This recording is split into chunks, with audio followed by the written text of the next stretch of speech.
I'll go ahead and call this meeting to order. We do have a quorum, and we have one more on the way. Our first item on the agenda, item number 2, is public comments on agenda item. And I think we'll hold those until we get rid of, and not rid of. I'm so sorry, Patty. But you're quitting us, and maybe it is getting rid of them. Okay, Patty, and the swearing in of Anita. So with that, item number 3 would be to deliberate and consider possible action regarding the acceptance of the resignation of the Cooke County Treasurer, Patty Brennan. And I would like to hear a motion that would, I don't want to hear a motion, but I will accept a motion. Let's put it that way. Motion, Commissioner Sicking. Do I hear a second? Second. Second, Commissioner Arndt. All in favor? Aye. That was the motion to accept retirement. Okay, thank you. Sorry. Okay, and it's been first and seconded. Would you like to vote on that? Aye. Aye, okay. So that motion passes 5-0. Patty, thank you very much for your many years of service. It's been a pleasure. You've also been a really good friend too, so thank you very much. It's a pleasure. Okay, hang around for a while if you would. I'll be here. Okay. Item number 4 is to swear in of the newly appointed Cooke County Treasurer, Anita Fangman, and we'll do that right now. And I think probably the best way to do that is to come right down in the front down here. So Anita, if you would join me.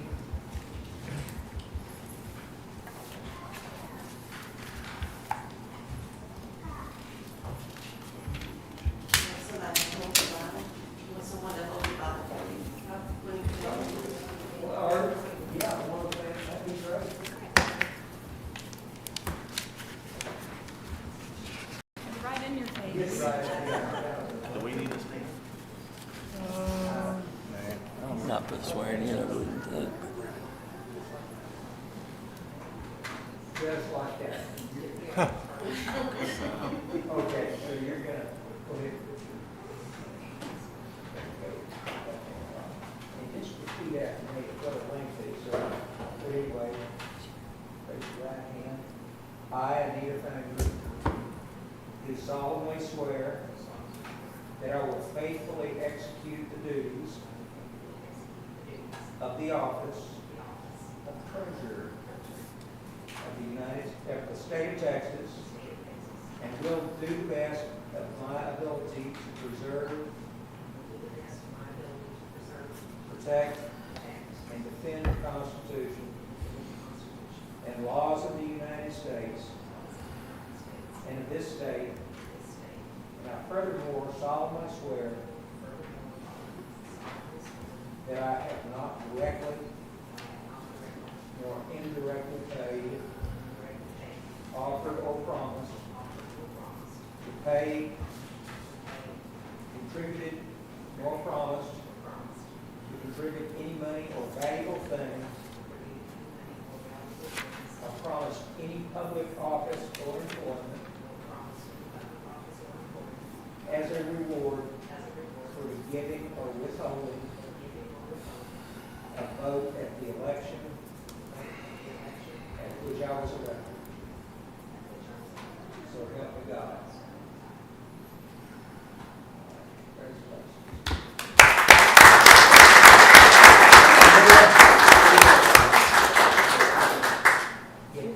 We'll do it all after this is all. Otherwise, and all of that. Okay. And y'all can stay as long as you want to, or you can go celebrate whatever you wish to do.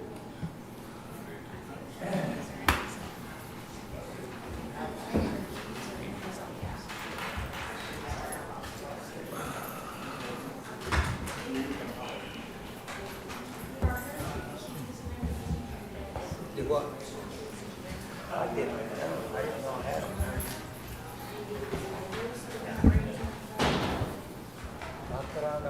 Let me go grab it.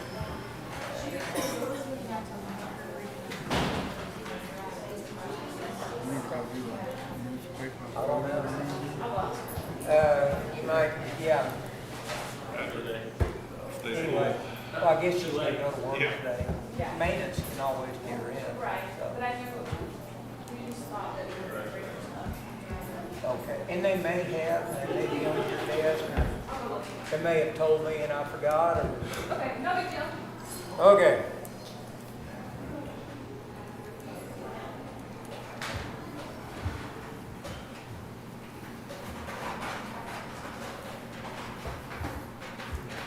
Item number 5, deliberate and consider possible action regarding the approval of the bond for the newly appointed Cooke County Treasurer, Anita Fangman, taking office July 1st, 2024. Motion to approve. Motion to approve, that was, Commissioner Snuggs, do I hear a second? Second. Second, Commissioner Arndt, all in favor? Aye. Any opposed? There are none. That motion passes 5-0. Item number 6, we're going to adjourn from the regular meeting and we're going to convene a workshop at this time. And one of the main things that we want to talk about in this workshop is there's still a couple of new guys here that don't know everything that went on prior to us getting here, and and basically how we have gotten to this point where we are right now. So we have some experts here. We have the Commissioners Court here, and with that, I hope that we're going to have a true understanding of what has happened and what needs to happen in our communications for Cooke County. So with that in mind,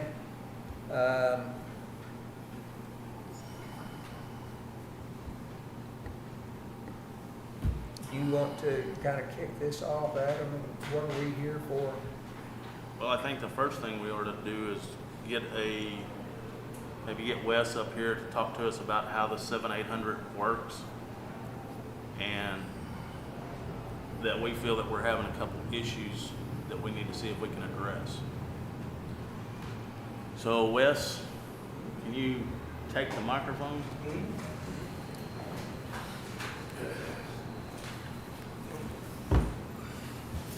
Y'all have any specific questions or?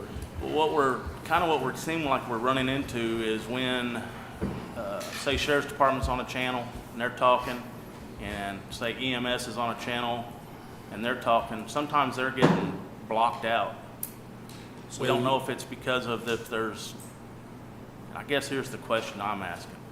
So if they're on a TAC channel on the SO side and they're on their regular channel at the same time, EMS is going to get busy. EMS is busy. You have a 3-channel phase 1 system. Right. So you have 2 talk paths. Okay? The reality is you could program dozens and dozens of talk groups, but you're only going to support 2 conversations at a time. Right. So if you or I are on CCSO dispatch, Jason and another officer is on Cooke County TAC, EMS comes in. Right. They're going to get busy, vice versa. EMS is on EMS dispatch. Another EMS, maybe they're staging triage on an EMS TAC. CCSO comes in, they're going to get busy. Right.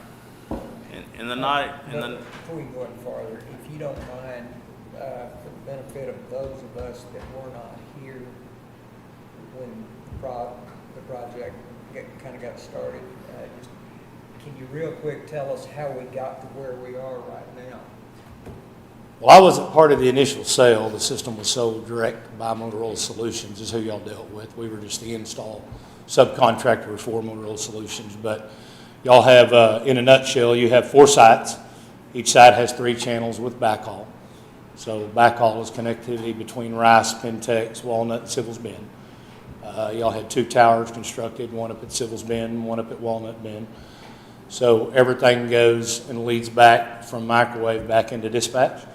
And then from dispatch there, y'all ride Nortex communications fiber that connects y'all to a core. And then there's a go-between between Nortex and by the time you get to Denton. So it starts Nortex, and then Zayo is in between Frontier, which is what is at Denton, and Nortex here. So Zayo is a global provider that connects all these AT&T, all these competitors. It connects all their networks together. Y'all have 2 dispatch positions. So 99% of the time, I think y'all primarily operate on CCSO dispatch, and then you operate on CCSO EMS. Now, how often TAC channels are used, I can't, obviously, I don't monitor 24/7. So. Right. So what initiated where we are now? Let's put it that way. Were there communication problems between the, I would assume expandability and growth. So even though you only have a 3-channel system today, you have expandability up to a 6-channel system. You can do that 6-channel system as phase 1. You could do that 6-channel system as phase 2.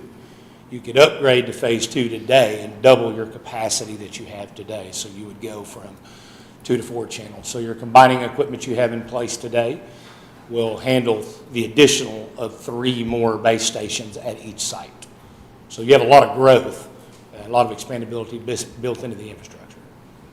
What brought us to going out for bids, however many years ago this was now, was there were some talk issues, and I don't remember who exactly brought it to us, Commissioner Hall, I would say, but I remember one of the first meetings was, we talked about, and Sheriff Gilbert was in here, talked about trying to get to 95% coverage on handheld radios. They call them mobile radios, but the handheld radios that wanted to be, when they were on foot or whatever, they wanted to be able to have 95% coverage of the entire county. So that was our initial goal. and they being sheriff's office or all Everybody. 3? Everybody. Everybody Okay. who uses it. Our county communications, that was kind of a goal that we set. We had coverage issues on VHF, I think, with all departments, volunteer fire, sheriff, and EMS. So our goal was to improve coverage. Okay. There's a lot of things too that can affect capacity, just so you know, and I'm sure you probably know this already, but if you're patching a 700 talk group to a non-700 resource, say as could be an on-scene TAC, it could be Cooke County Primary Fire, it could be emergency management. So when you patch those 2 resources together, even though you have 2 units talking back and forth on fire to each other, as long as they're in patch with whichever 700 talk group is, that traffic is also being rebroadcasted over that 700 talk group as well. So now essentially you have a VHF simulcast system that's patched to a 700 talk group. Then when 700 talks, it's going to go out over VHF. When VHF talks, it's going to go out of 700. Even if it's 700 units talking to each other, as long as that patch is in place, that traffic is still going to be distributed bidirectional. Okay. And it's my understanding that there are still problems with the systems, and that's kind of why we're here today, or? We're here today, I think, just because there's possible some other considerations, and we're going to have to make a financial decision at some point in time. Okay. And the current users and department heads at the county level, I don't think fully understand how things operate and what our capacities are. I mean, the ultimate goal to solve the major issue is we would have to increase capacity. That's a given if we're going to put more people on the system. So the question is, I mean, we've heard a lot of questions amongst ourselves over the last several months. This body, the Cooke County users, need to understand how the system works and focus on that, and then decide whether or not, at what point in time we want to fund it, at what rate, over what period of time, I think. But I know amongst commissioners and stuff, we've had several questions. There's the man now to ask on, just as we begin to do here, on users' capacities and upgrades and things of that nature. Do we know what the cost would be to go to 6 channel? Or 5? To upgrade to phase 2, Yes. I don't remember what it was off the top of my hand, but the county was provided with a quote for About that. $900,000. Yeah, I want to say it was around 9K, but that wasn't just infrastructure, that also included upgrading all the subs as well. So every Software portable, every upgrades. mobile that was bought with the system.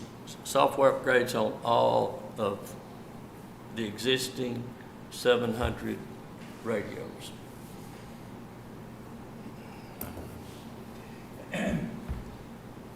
While we have this august body before us here, we have the sheriff.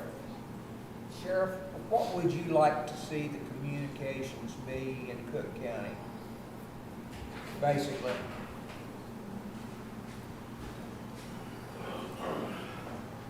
And I'm gonna get to each entity if you don't mind, so have somebody kind of in mind that will speak for you in Wes. But if we could, Judge, let's be sure the court understands what we have in place Yes, before but- we begin to confuse it with numerous other issues. Right, right. I Unless- just want to know what they would like first, and then here's what we have.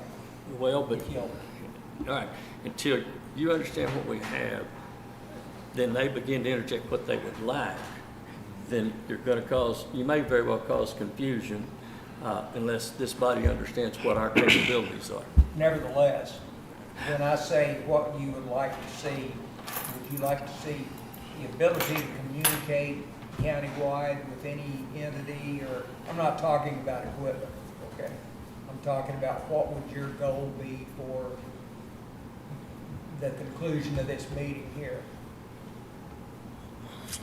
That's a tough question, Judge. Sure. I think any first responder or any first responder agency would hope for interoperability and hope that we could all talk to each other. I mean, I think that would, wherever you are, whatever, whether it's fire, EMS, or law enforcement, you'd hope for interop. So I mainly came here this morning to bring my communications supervisor. I've heard maybe pagers weren't working, but my phone hadn't rang. And I don't know about Brittany's phone, if we're not getting the complaints, and if we, first off, whatever system we have to run it. We operate it from the sheriff's office, so I want to make sure that we're operating what we have correctly. If it's on our end, if we have operators that are not paging properly or appropriately, so that's a big reason why we're here this morning, so that we can hear if something's not working. Again, you guys buy it, we run it, so that's why I'm here. But I think all of us would hope for interoperability because at times, and we just went through a tornado which required a lot of us to communicate. Brittany, did we patch on EMS and fire? Did we patch those two channels? We patched SO primary, SO, I want to say the VHF, we patched those, and we did 2 different patches so we could try to get as much communication out without dispatch having to repeat constantly what each Yeah. was doing. And so, I don't know, we need to have an after-action review and talk about some of those things. I don't know that some of those things, in hindsight, were that good to do that. Because, I think Wes said, when we do that patch, we cut our capability in half. And so, if fire was talking on VHF, that just took up our 700 channel for EMS or whatever, and vice versa. So, anyway, we do need to do that and talk about the operations of what we have and what would work and what would work better. But, yeah, I would hope for interop. That I hope that chief may have something to say about that. Was visited with him a little bit last week, and maybe he has an update on how some interop's going to work. So, but anyway, Okay. Wes, would you like to speak for EMS? What would you like to be able to do? Just stay over here, Wes. Wes, you're not. Just Greg. You're the guy, okay? Let's do it. Yeah. I think it's a good idea. One of the main things that been confusing and back and forth as far as how this system works is some people believe that we have two dedicated talk pathways, one for Sheriff's Office, one for EMS. And from what your explanation you gave me just a minute ago, that's not the case. It can bleed over. It is correct.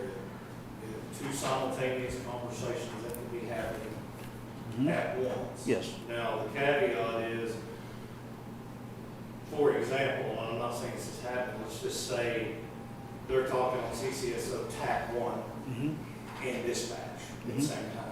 In that scenario, you're going to get busy. But So- you don't know that's going on because you're not monitoring TAC 1. You may not be monitoring CCSO either. So, but there's two talk times. So if you're talking, SO's talking, that third person that comes in is going to get busy. So in the same instance, if EMS was on a TAC channel, Exactly. it's going to be the same way. So Exactly. we got two people being talked at once. And that doesn't matter if they're talking car to car or car to dispatch, correct? As long as you're on that talk. 700, As okay. long as you're on that talk. The other thing is that I think we also look at our primary channel as, okay, we're just talking to dispatch, and that's not the case. Especially, I can't speak for SO, sheriff can, but if I have a captain responding, he's a single person unit, I don't want him having to look down and change channels. He needs to be able to communicate on the channel he's on so that he can be safe. I mean, we've already had one truck wrecked because of that. So, So can I say one thing? So Wes, okay, so the EMS captain is talking to the ambulance inbound to a call, and dispatch is talking to another ambulance going to another call, whether it was VHF or on the 700, they're still all gonna be stepping on each other. Well, if they're 'Cause all if on the it- 'cause same channel, yeah, so if, They're not gonna switch off the EMS, they're still gonna have to wait till the conversation is paused for them to come in anyways, that's not. it's you talk, I talk. Yeah, He on a- talks, I talk. So So if they've got an VHF ambulance on a run, they need to page out another ambulance, they're doing it on the same talk. Yeah. So that ambulance on that run has got to be mindful of what dispatch is paging out. Now, we've got not one station out, now maybe we have 3 stations out, but they're all sharing one channel on that EMS talk. The busy signal is just something that we've never had before. Before, you just would step on the other traffic, and now you just get a busy signal. So it's the same thing as before. You just, On VHF, it's conventional, right? It's just dumb conventional radio. You can walk all over each, all day long. You're not gonna do it on 700 unless there is an open, clear channel. Well, I think where you're headed, you have no more capacity on 700. I mean, just like the old VHF, if somebody's talking on it, it's being utilized, then can't somebody else weigh in? With the current capacity you have on 700, it's pretty much like what you got on VHF. Now, if you were to phase to it, now you've got 4 talk paths, right? So now if EMS is on a call and they're on that call on EMS primary, somebody's talking on EMS TAC, maybe they're staging triage for a major car wreck, and SO's talking. So now everybody's getting through because you got 4 talk paths. but you just added another channel into that. Because you scenario. double the capacity, right? Somebody's switching a channel there. You just said Somebody's gonna be somebody's switching the switching a channel, channel right? there too. That's what's been missed with some of it is people think, oh, I'm getting a busy signal. Well, before you were just gonna step on that VHS person. Right. VHF person. So it's like, I was a volunteer for a while, but I can relate it to every day when I'm in an airplane. I can't talk until the other people stop talking. Otherwise, we're just stepping on each other and nobody hears a thing. It's dead. Or the primary people talking can still hear. I'm just sitting back there not doing anything. Dispatch is the only one that can call interrupt because they're wireline. Okay. So when they key up, they take priority over anything. Which is the same thing with air traffic control. Right. I've had problems understanding that part of 700.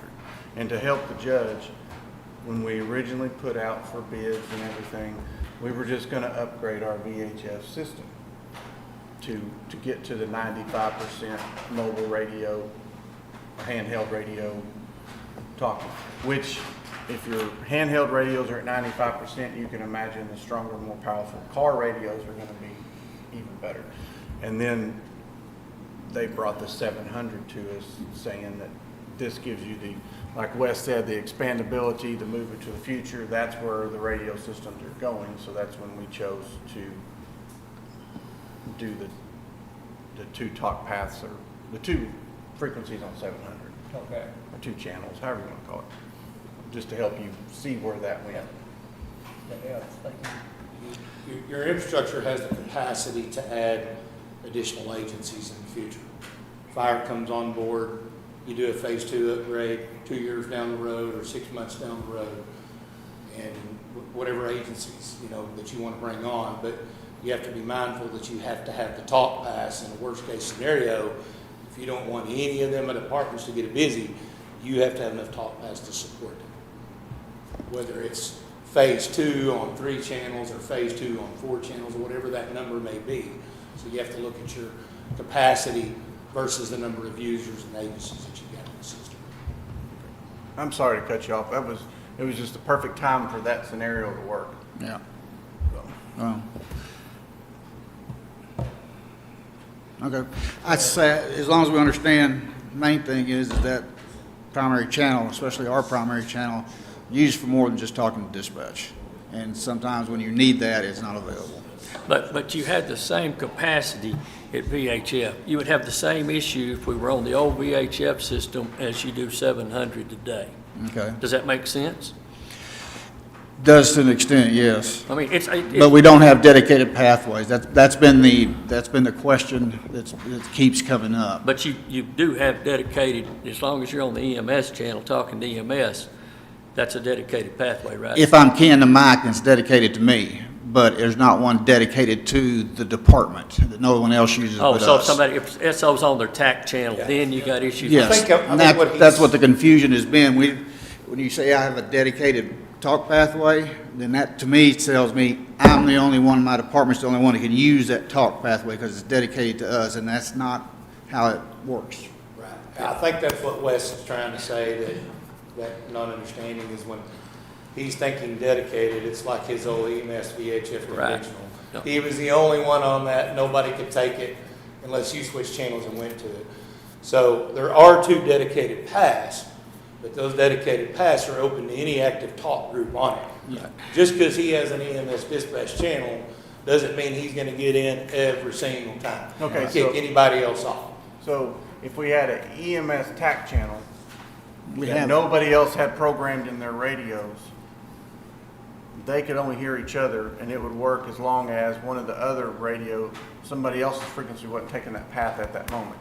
So they occasionally might have an issue where it's not open for just a second, but then when the other traffic stopped, they come in, but nobody's tuning in. You see what I'm saying? I do, we have an EMS Because TAC you could have channel. an EMS talk, and I could have it in my truck, and I could But start talking on your frequency and messing things up, but if I don't have that frequency, Correct. and then when we patch them, then you got half as much as you had. So we have a big event out there, and you patch them all together, then basically you go from 4 channels to 2 channels. But when we patch them together, that take up one of our talk paths. Well, anytime you patch, you have 2 talk paths. So if you patch that talk group for EMS over to any channel other than 7, or even a 700, either way, you got to remember now you're taking 2 pieces of infrastructure and you've bound them together in a conference call, so to speak, or a bridge. So even though you're not talking on 700, if this channel over here that it's bridged to is just talking unit to unit, their traffic is also being broadcast over to the 700 channel. So So it's now like- you've tied up 2 pieces of infrastructure. yeah. Whatever you've patched it to in that 700 channel, whatever talk past, whatever channel that happens to be. But if it's patched, there's something going on where everybody that's on that patch needs to be hearing No. and talking. No. Where am I missing that at? Well, the problem is if you do that, all you're gonna hear, you're gonna put everybody on 2 channels.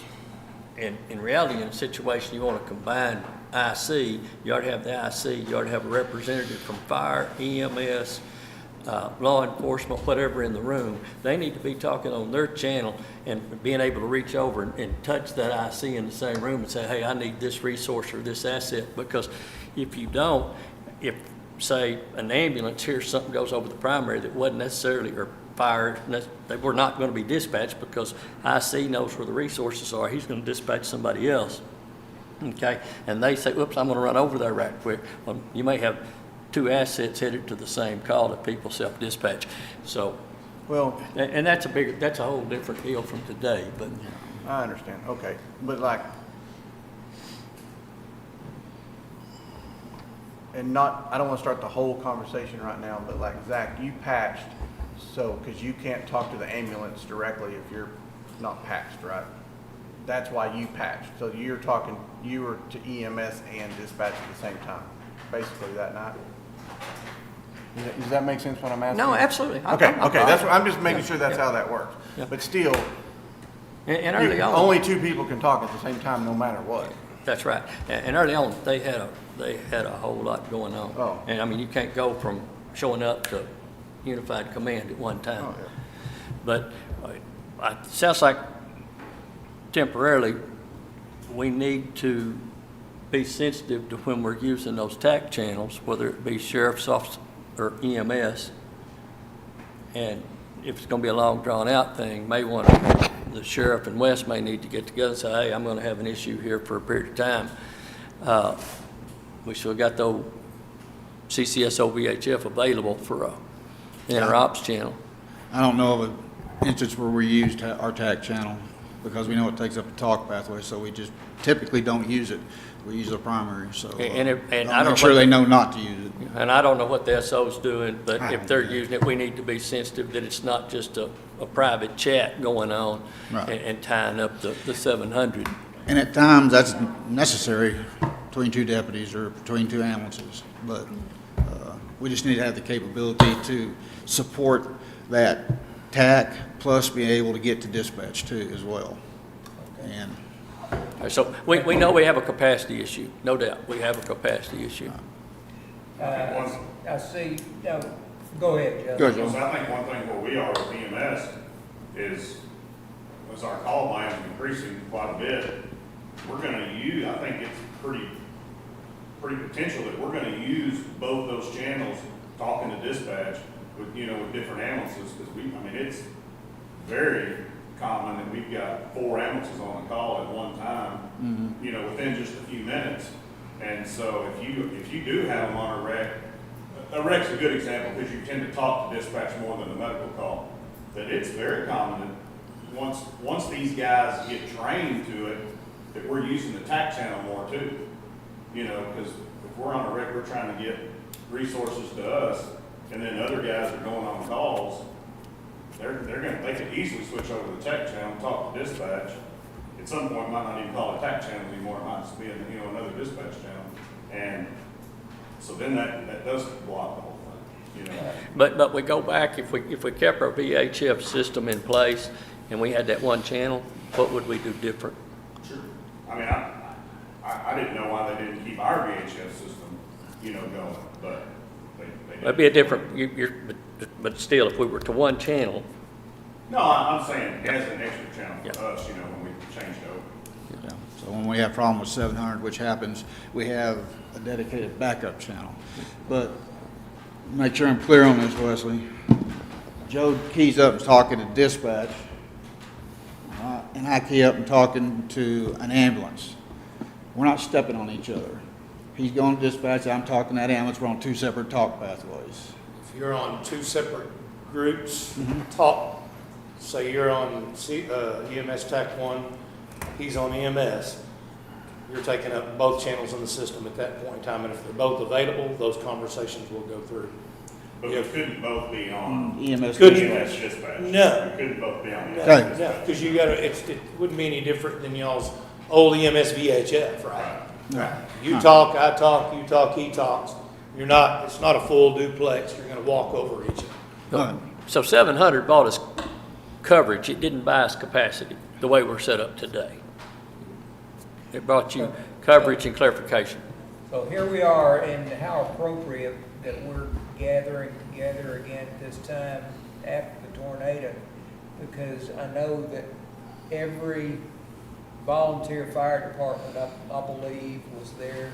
I do believe that Gainesville had people down there. We had other counties with fire and law enforcement personnel there.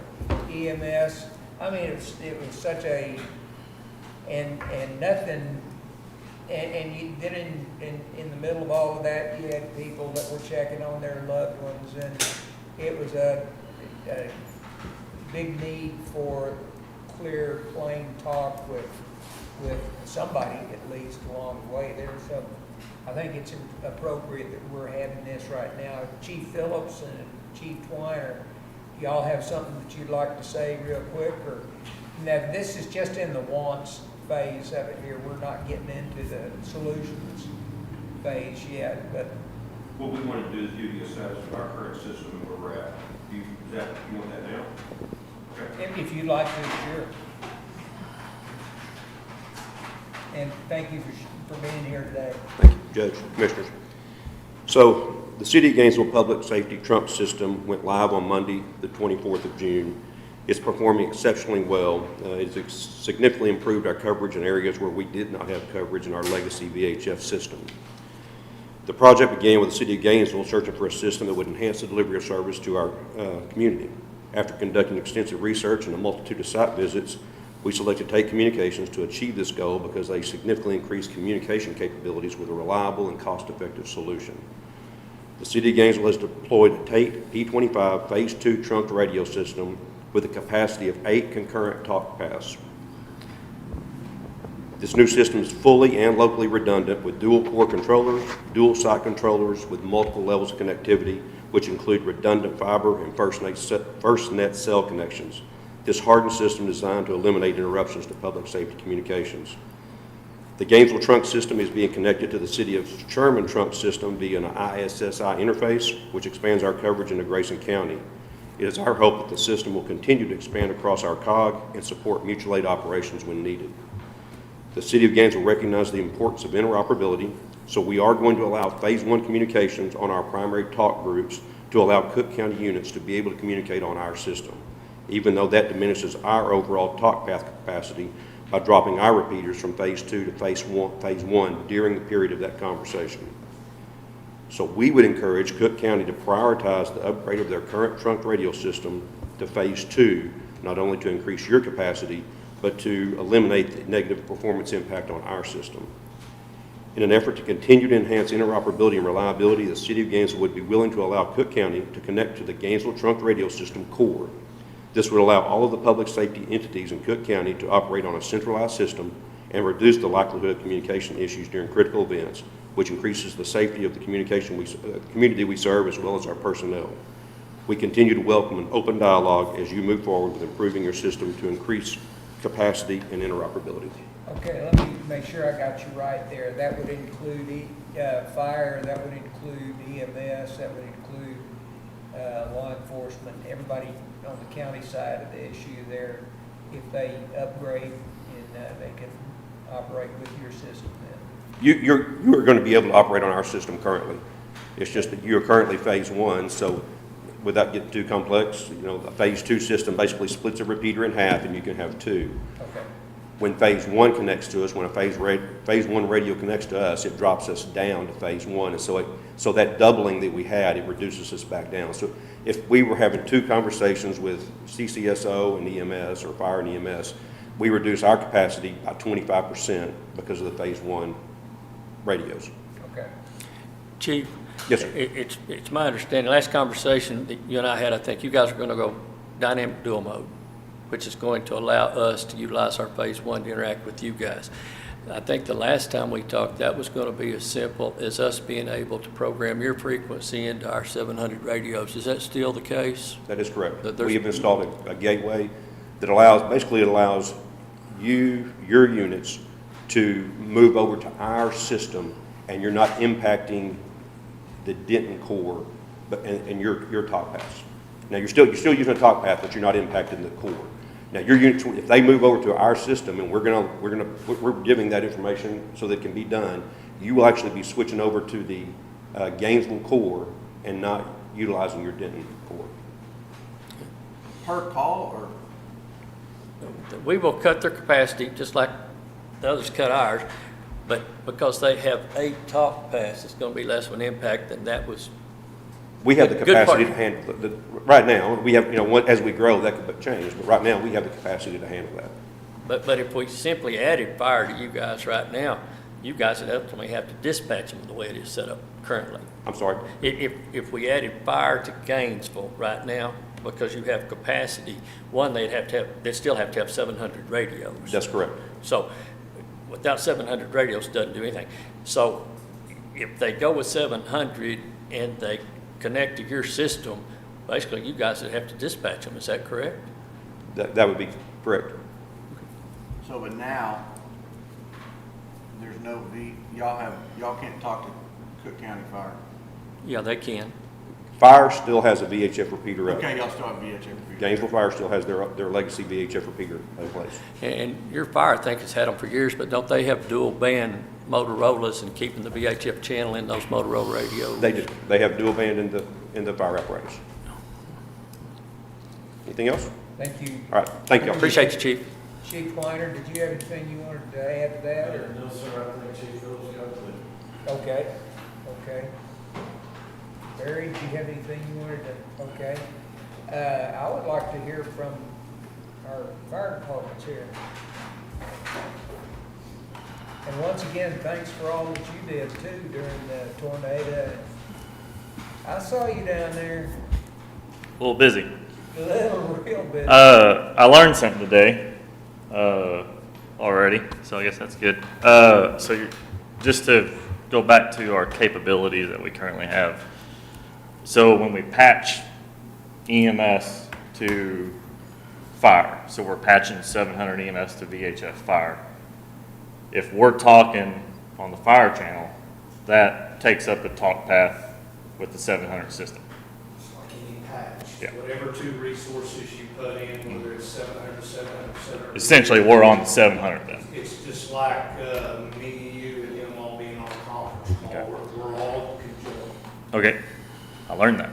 So worst case scenario, which I brought up a year ago, 2 years ago now, was we have a giant disaster and none of us can talk to each other.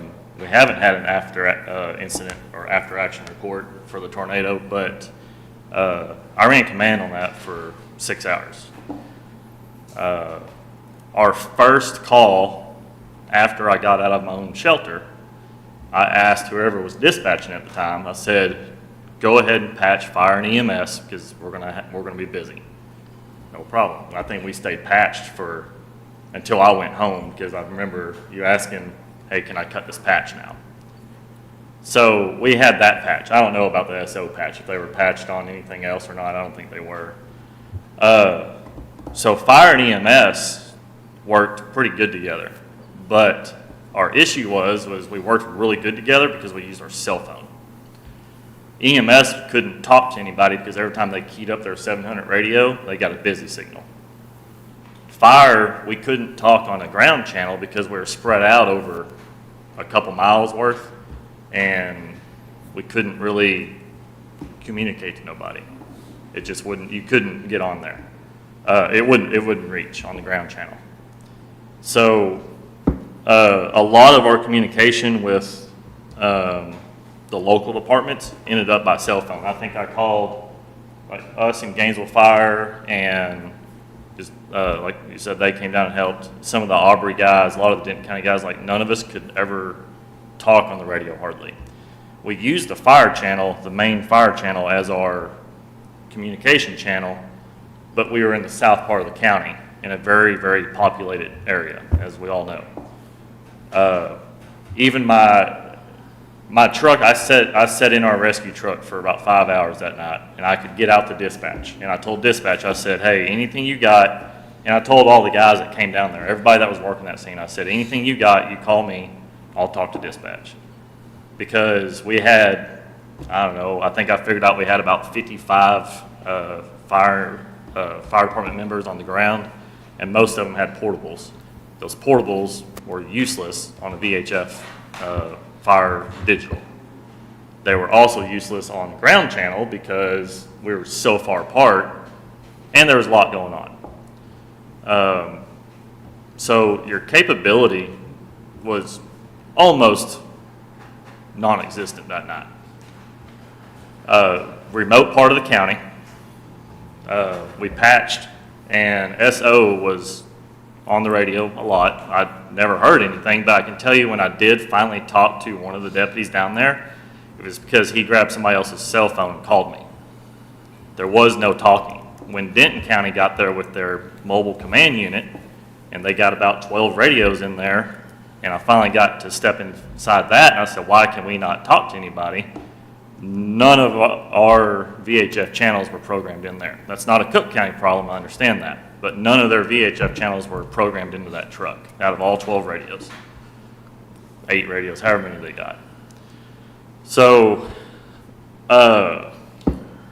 just to reiterate and to re-clarify, when the discussion started that we needed more capability and more coverage in the county, that was for all 3 services, 4 services, commissioners, law enforcement, fire, EMS.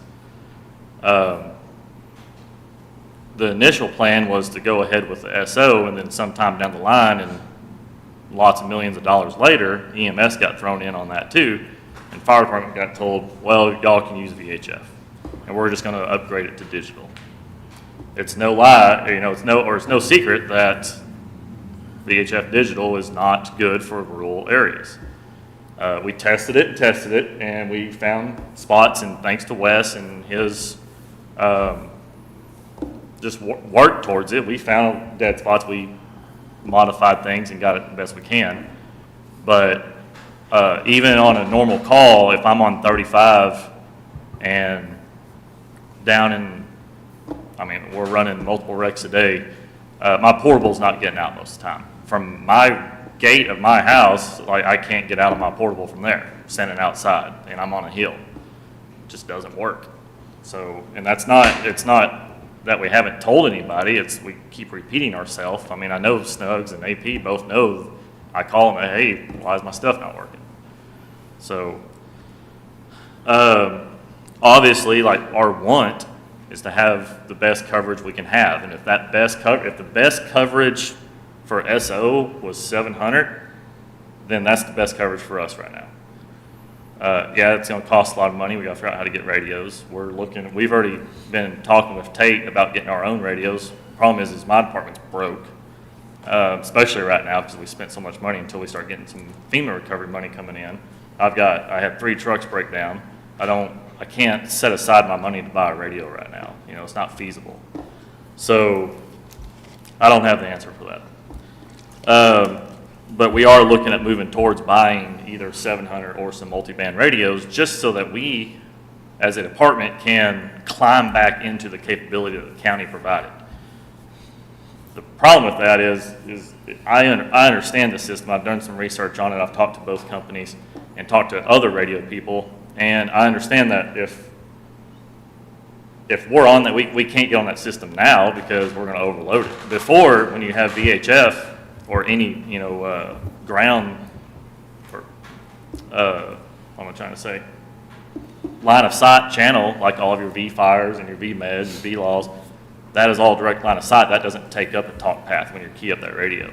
Whereas your 700 TAC channels are taking up, even if you're on TAC or dispatch, whatever, that's taking up a talk path. And the county only got 2 of those initially. For two different agencies, your law and your EMS. knowing that they were going to have to use TAC channels and knowing that both of those departments were busy, the county moved forward with only getting 2 of those through another county system.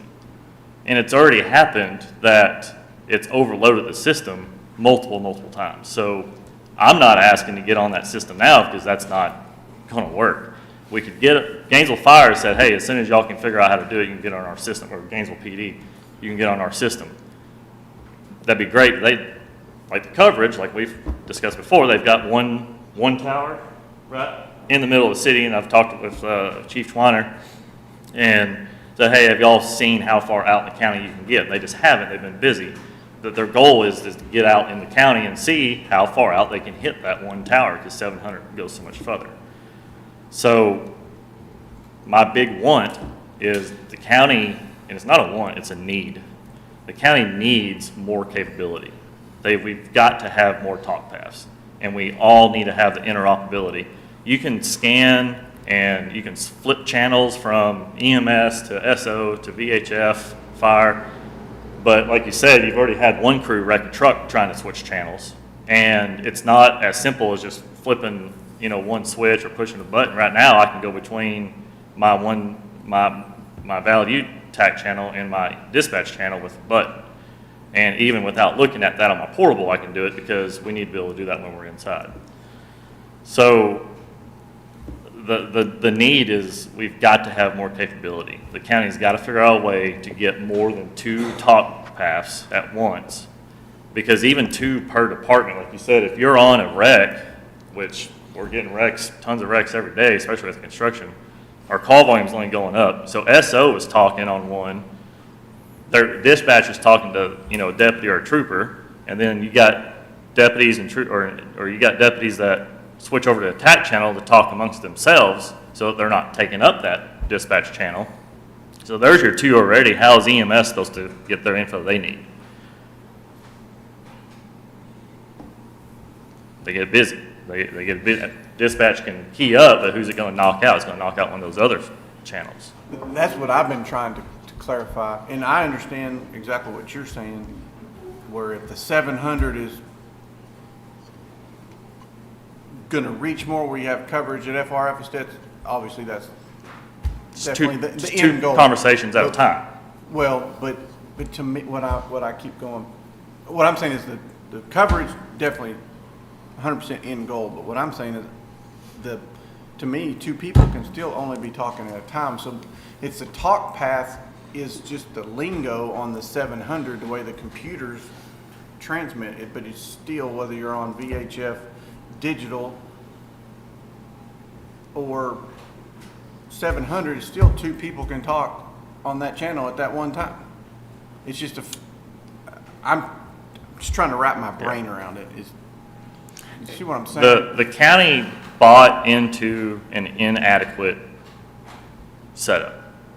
That's and somebody needs to step up and say, yeah, we did. And how do we fix that? Time out, guys. I can't buy that. We could have bought more capacity, but I don't know of anything that's wrong with the way that it's functioning. Do you?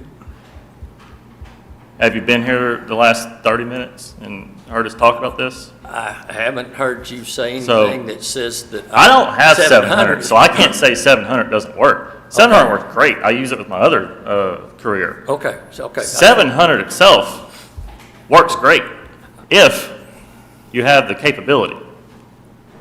Okay, no contest. And we've said capacity is an issue. Yeah. But So- at the time, we kept the same number of frequencies available. We actually have one additional by keeping Cooke County VHF. We have one more channel to work with than we had when we were solely on VHF. And I also said that the VHF channel is highly inadequate. It does not work for us when we have. And these guys are apparently hearing something that I'm not hearing, because we sat here not too long ago and said, oh, we went digital, it's working great. That came from this side of the bench. So It's not on the south side of the county. I can tell you on the south side of the county, in your busiest fire district, that system does not work adequately. okay. And And I know I've stood here and said that, even when we put it into place, and then we tested it, and I said, I was specifically asked, is it better? Yes, it is better. Does it work like it needs to? No. And especially when like I said, the best system that we could come up with was 700 for everybody else but fire. That's what I've been arguing since day one, is why are we not included on this best system that's out there for the county? And it goes And back to, and you know the answer, Zach, this goes back to money. That's what it goes back to. I mean, just like you said, Valley View's broke. Well, Cooke County, it's just got to try to manage. So, anyway, I don't disagree with, we need to increase capacity. And so this is, this is me trying to figure out where we're headed. Yeah. But at the same time, so like in a fairy tale world, we write a check tomorrow and we increase, even if we went to like Gainesville has, and we have 8 talk paths and everybody's on 700 and we don't even have VHF anymore. If you're on Cooke Fire, you're still only gonna have 2 people be able to talk at the same time, right? That's what Unless I'm- you upgrade to phase 2. But still, you can only hear 2 people at a No, time. so once you, and if I'm wrong, correct me, or do you So want? phase 2 is 4 conversations that can be happening simultaneously. So you and I could be talking on channel 1, Zach and Gary could be talking on talk group 1, channel 2. So that's 2 different sets of people, 2, 2, 2, and 2. And now you have 4 conversations simultaneously. But you said If you're doing phase 2. But you said on a different channel. Yeah, they're doing it on a different channel, That's but what the I keep system going back supports to. 4 talk paths. That's what I'm going back to, like, even in a perfect world right now, if it's really, really busy, somebody's still gonna get a busy signal, because only 2 people can talk on that No, channel. so- They're gonna have That's what I to was switch channels. asked. We had 4 channels during the tornado. You're still gonna have busy signals, right? Not unless you have more than 4 channels tied up. That 5th channel coming in, those 2 people trying to talk on channel 5, yeah, they're gonna get busy until Zach or Gary or somebody lets up on one of the current 4. Then that's gonna let them in. And in part, So look at it like a talk path. It's irrelevant what channel you're on, whether it's EMS or SO TAC 1 or CCSO dispatch, it's a talk path. Okay, that's what So that's- phase 2 would take your current system to 4 simultaneous talk paths. No matter what channel, no matter what you call it, no matter what you name it, 4 conversations that can be happening. The light bulb just went on. Okay, I got you. So me and you could be talking, and then you and him could be talking. That's all you can have right now. No matter what channel you're on, me and you can have a conversation, and them 2 can have a conversation. So, If you upgrade, then 4 of y'all can talk to 4 of us out here all at the same time. Different frequency, Right. but you can still, your system can handle those 4 conversations. that's what I wasn't catching. Sure. If It gets confusing. and people talk past groups, and, it's almost the way I kind of simplify it. You got 4 antennas out there. Each one of those antennas is going to handle a 2-person conversation. Until you go to TAC channels. So I've got it. But your TAC channel on the 700 takes up one of those Absolutely. conversations. Absolutely. So if SO has, you always want to be able to hear dispatch. Dispatch is the one giving you info. So SO has dispatch, and EMS has dispatch, but then SO wants to use a TAC channel to talk amongst themselves, and then your ambulance needs to talk amongst themselves. There's 4 channels already. Or- So the way the system's set up, like I said, Right, I get that. is already overloaded. Right, but I'm just trying to understand it. So if we had 4 channels during the tornado, we still would have people get busy signals, right? If you, could. I mean, yeah, Much stuff was going on. without fire on there even. I mean, it was. What comes after phase 2? With 4 channels, if you were in that scenario operating on 3 different talk groups, then you would have had a spare talk group, spare channel open the whole time. Now, say you're operating on fire primary on 700, in that example, they're on there, then EMS and SO, and then you've got somebody on one of those tactical channels that's a talk group through the infrastructure, then yes, that 5th conversation, as long as all 4 conversations were happening simultaneously, that 5th person's gonna get a busy signal. Just for reference. So I would like to note too, so there's been, like, we've talked about ground channels. There's dozens upon dozens upon dozens, just like there is on VHF, V-Fire, V-Tax. There's 7 calls, 7 law, 7 tax, 7 fire, 7 meds. There are ground channels that once you're on scene that you can go to. Like that scenario, they're setting up a triage, right? So that you don't have 2 guys looking at each other, tying up a talk path when they could be on a ground channel. But like Zach said in that scenario, if you're operating out of the distance of that ground channel, then yes, you're forced to switch over to the infrastructure. So there are TAC channels programmed on the system.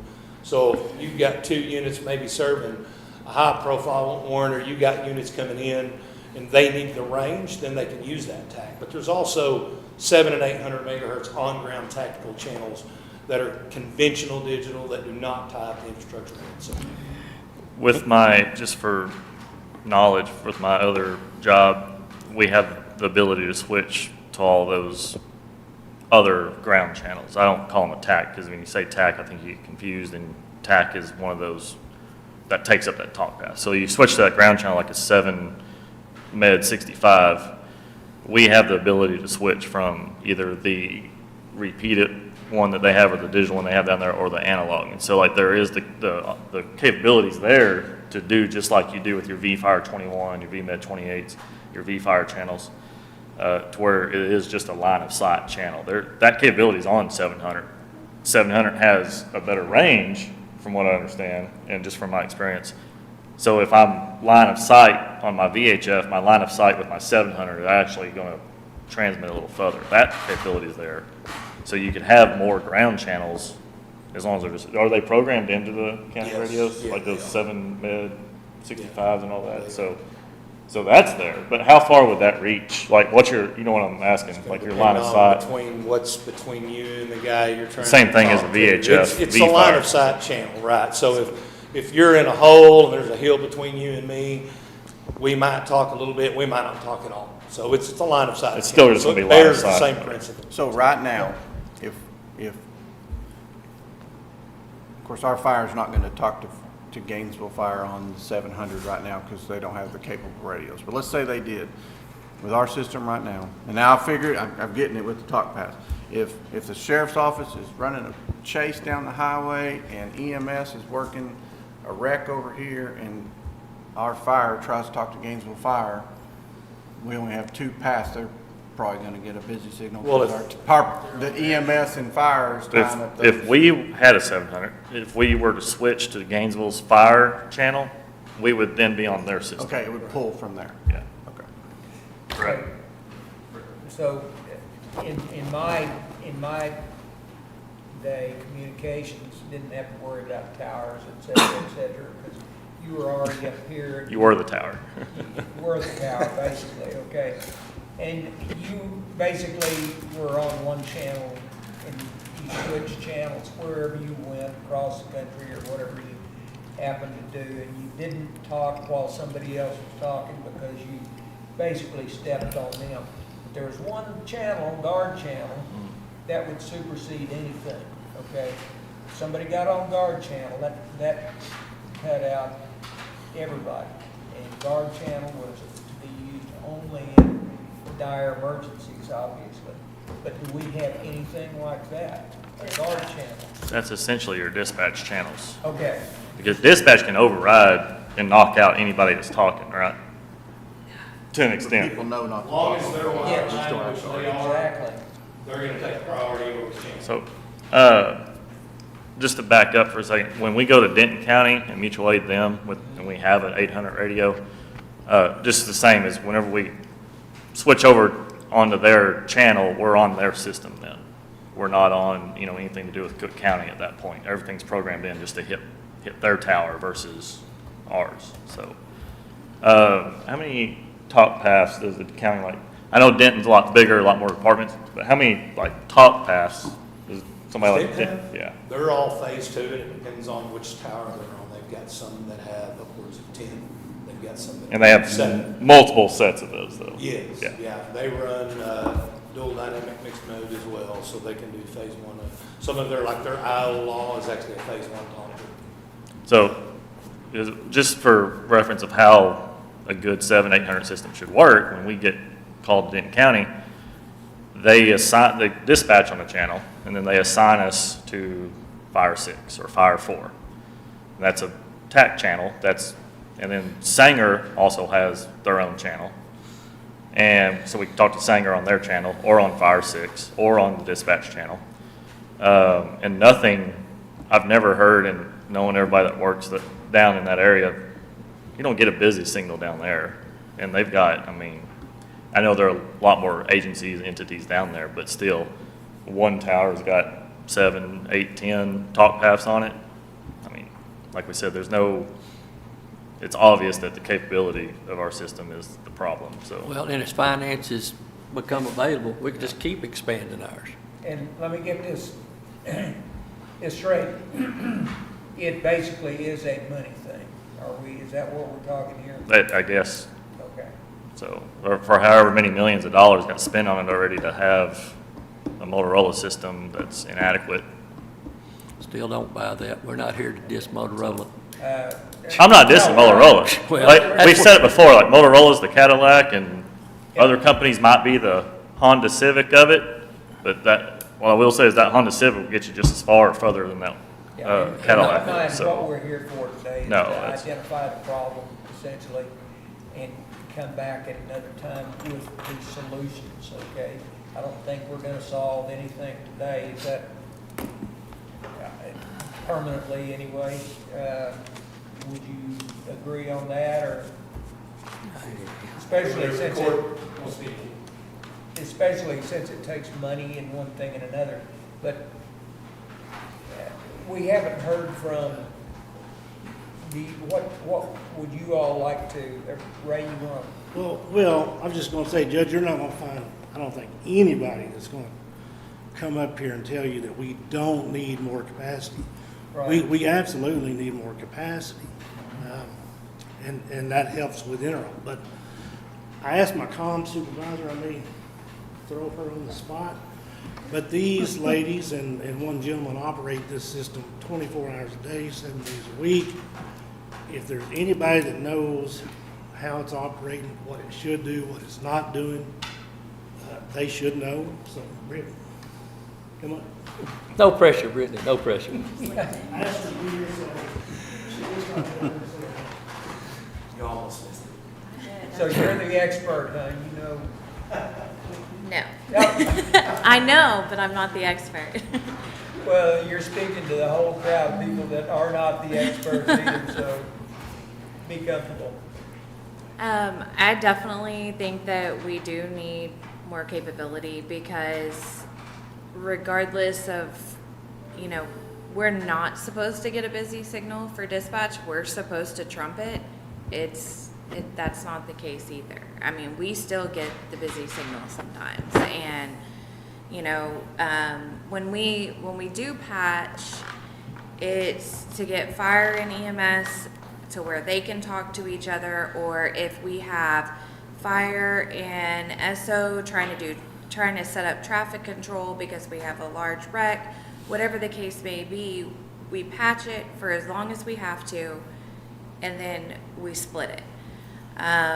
But, in that time when we have all that, we have 1 or 2 dispatchers at a time, and you've got, we're trying to play telephone in between because they can't hear each other, or, you've got 4 medics out and you've got, troopers, you've got, somebody else on a traffic stop, you've got the fire departments. It's a lot, and, yeah, we could have 10 talk paths, but I mean, there's still only going to be 2 of us in there to decipher and listen and try to get all the information. And, I mean, yes, we need more than 2 talk paths, but, You're saying you need staff. If you get more capacity, you need more staff.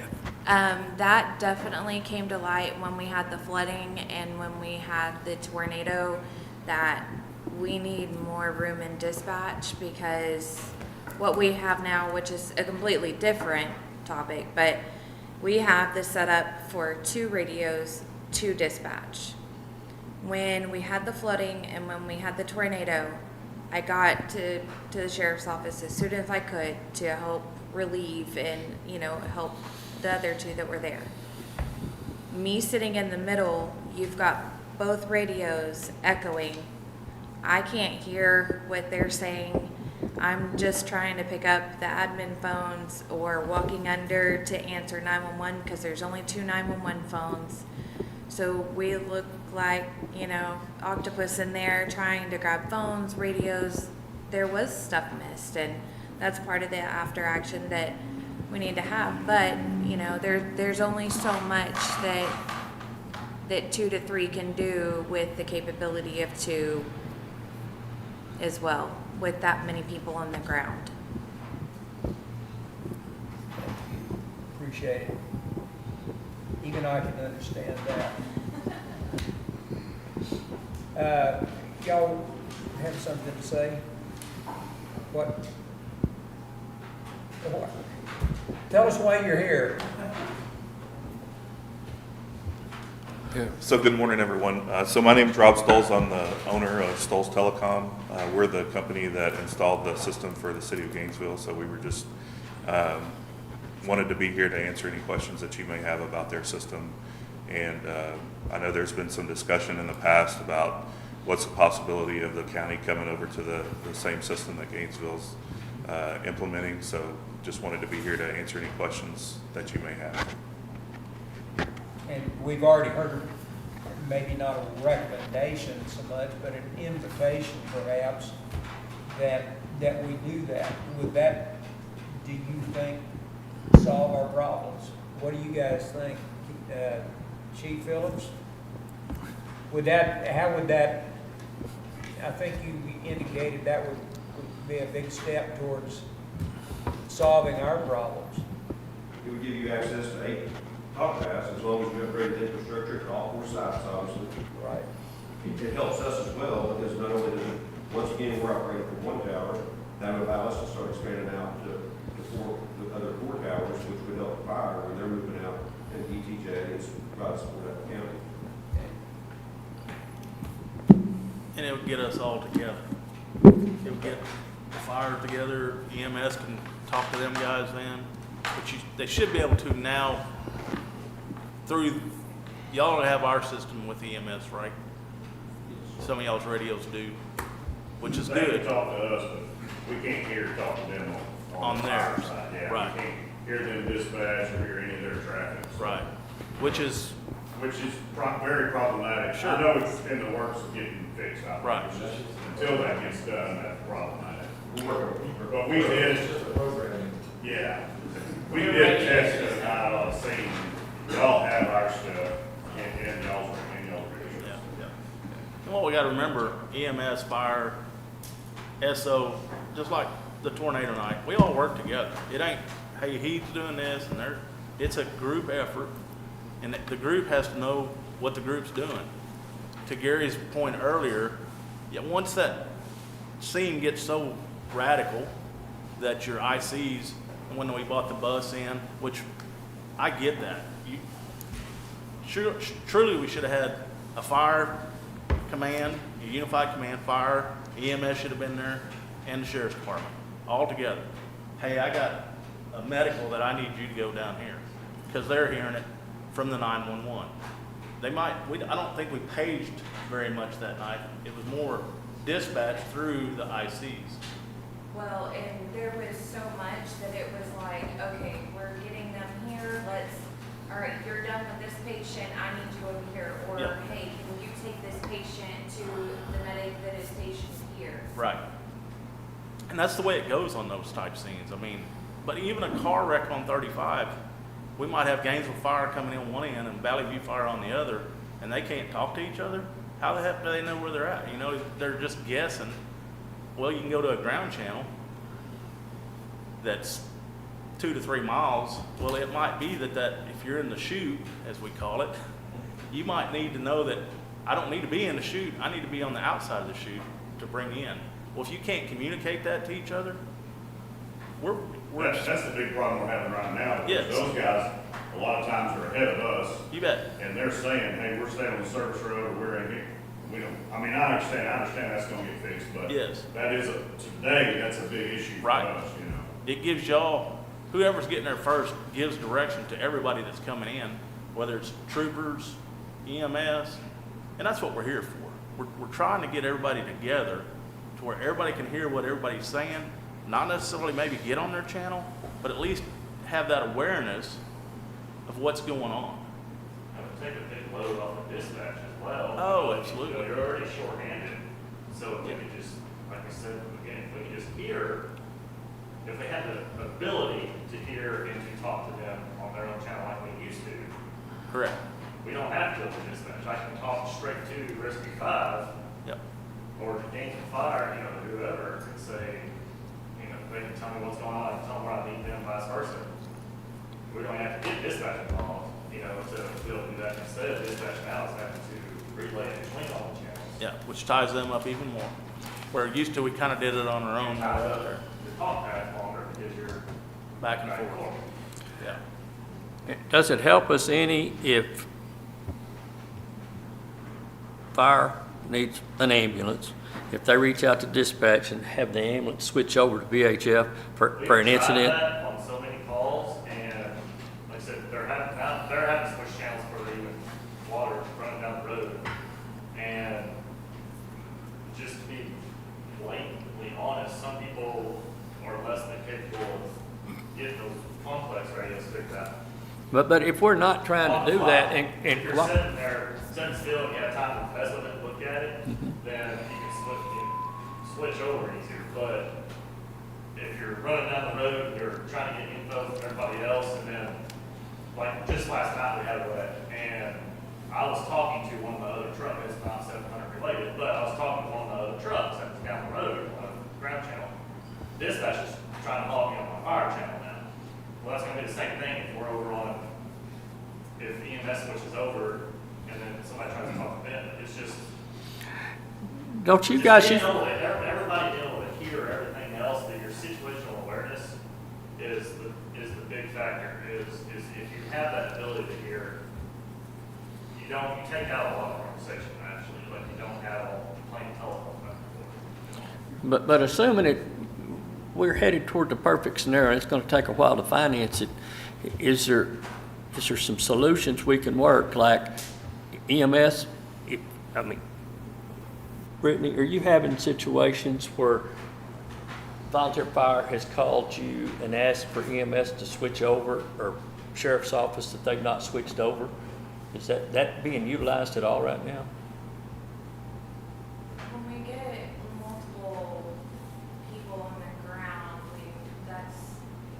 and they're all trying to talk to each other, normally our best bet is to do the patch, because not only are they trying to talk to us, but they're also, so we can say they're trying to set up for Cure Flight plan. You know, we have to have the LZ information to give Care Flight dispatch. We need to know that they're ready for Care Flight to be launched, or they can stand down, or we've got troopers, we've got deputies, we've got fire and medics trying to make scene, and they're trying to give information, and it just, that's really, I mean. There could be 4 sets of information coming to you, and not knocking you guys, but they might tell you it's this, this, and this, and when it goes back out, it was maybe something a little different, but if they would have heard it, Correct. they'd have heard what the trooper was asking for, or what the sheriff's department was Right. asking for, or what Because EMS was asking for. We're trying to listen to 2 or 3 channels. And the We've got phone's ringing. Admin line coming in, we've got 911 ringing, because just because there's a unit on site of this huge wreck, they're still gonna call us to tell us that there's a wreck. Right. But, Still getting that. but Zach gets dispatched to a crash. He's first one on the scene. He knows he needs EMS, okay? You're gonna page out EMS. Zach says, hey, will you get EMS to switch over to fire? Then he's gonna be able to talk to EMS. Now, he's gonna be incident command at that point in time. Now, if you need to dispatch law enforcement, you're gonna be on 700 dispatching law enforcement. There's some channel changes gonna take place there, but it might help eliminate congestion. All I'm doing is thinking, outside the box. You guys are the experts. I'm just saying, we're not gonna go everybody 700 the next week or so, I don't think.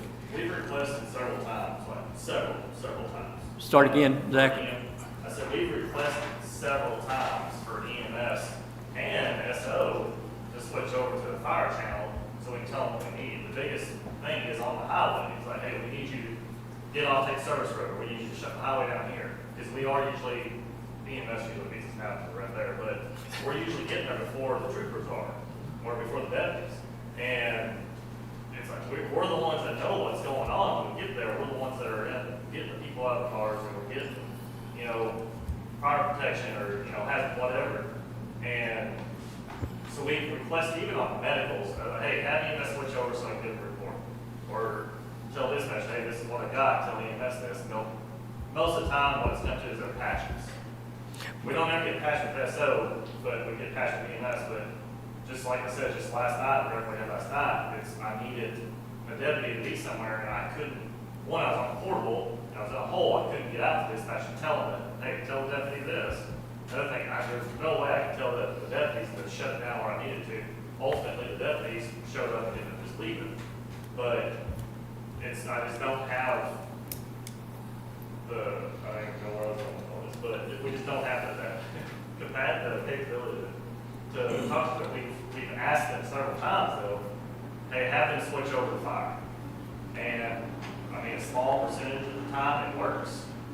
But now they're fumbling with their radio, when I could be the one sitting still and just flip over like we used to do it.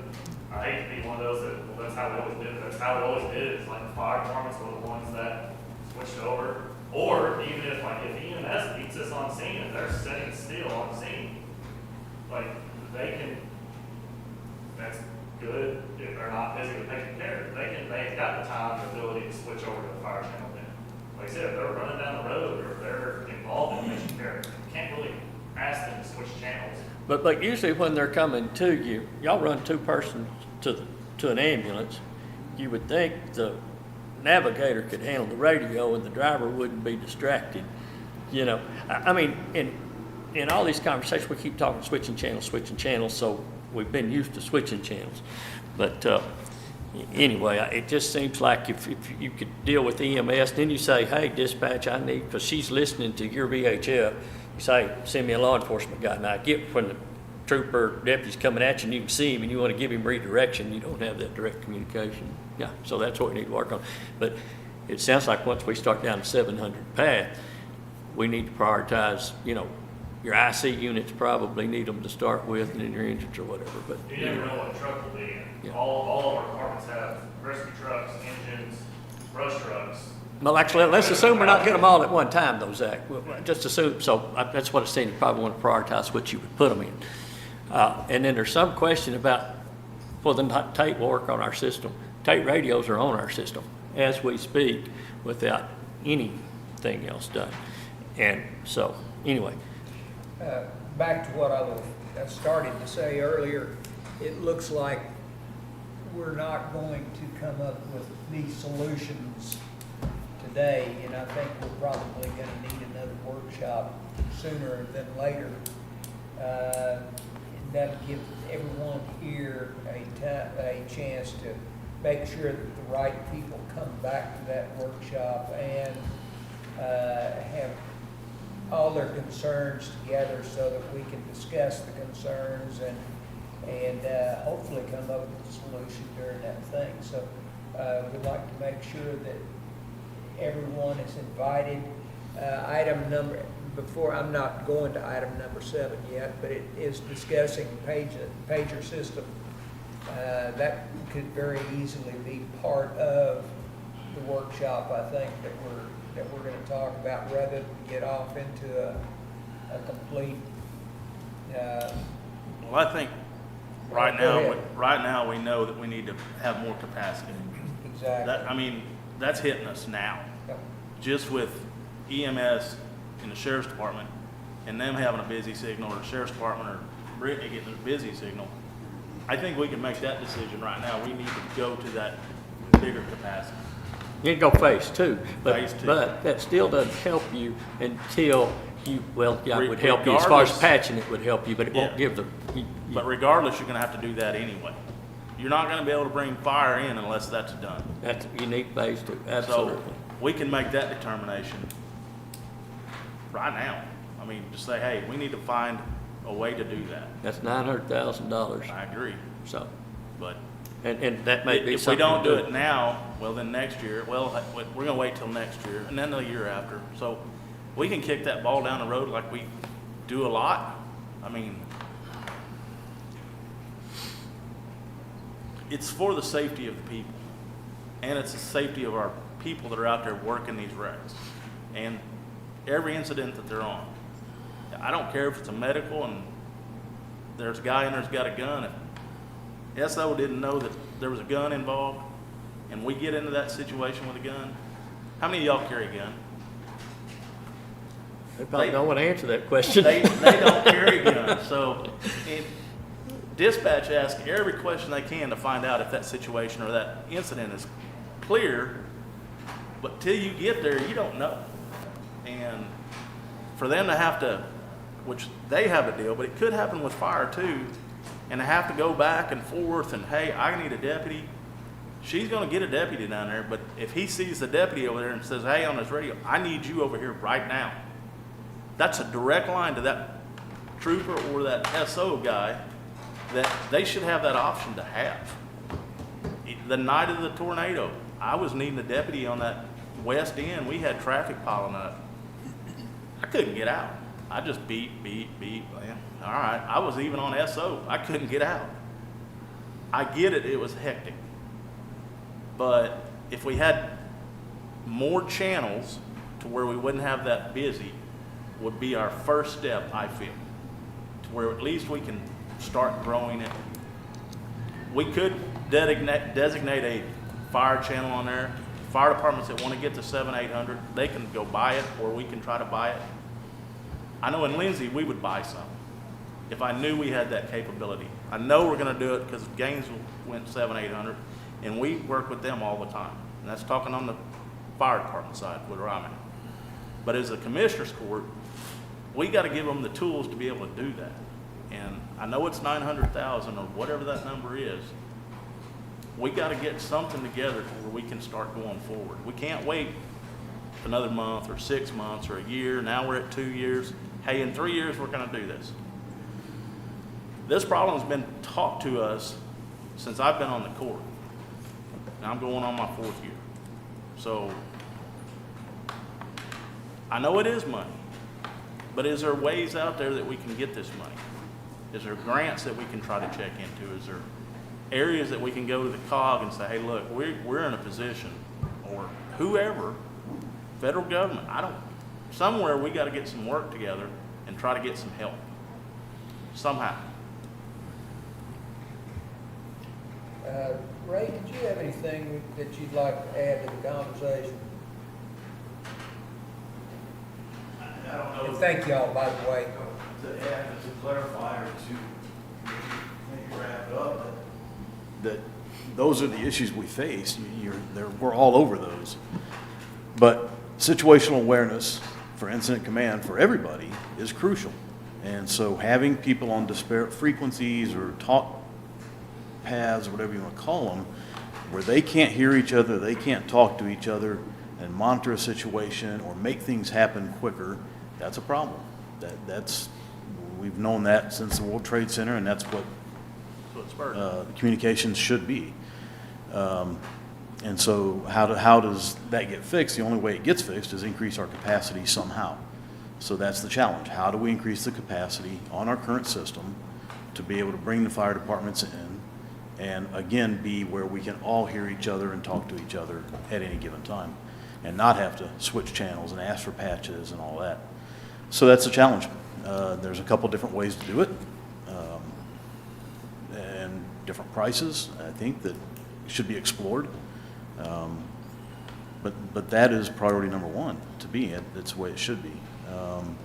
you know, the paging issue, and back to the current system, you know, a southern tower or location would probably help dramatically with all the growth that we are getting down there. We don't have a tower below 82 generally. I mean, yeah, the south of Gainesville just a little bit, but the south part of the county, and especially to the southeast and southwest, are weak spots that need to be figured out how we're going to cover that too with the growth. So capacity and better coverage to the south are two big ones, just in a broad sense, and then paging in general.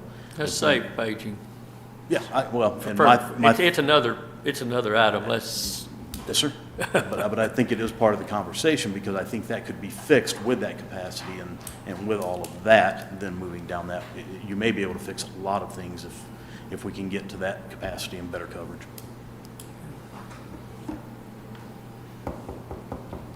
Thank you, appreciate that.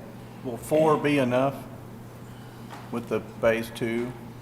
Will 4 talk paths be enough, or are we gonna be in this same situation 10 months later? As much expansion as you want. That's what you can add without, convert to without hardly adding any hardware at all with what you currently have. So that's the inexpensive transition.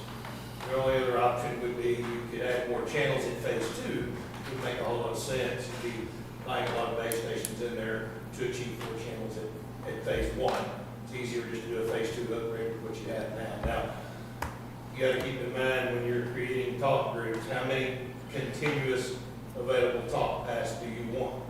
That's what you gotta look at at the end of the day and make a decision whether or not you want that to be 4 or 6, 8, or 10, whatever that number is.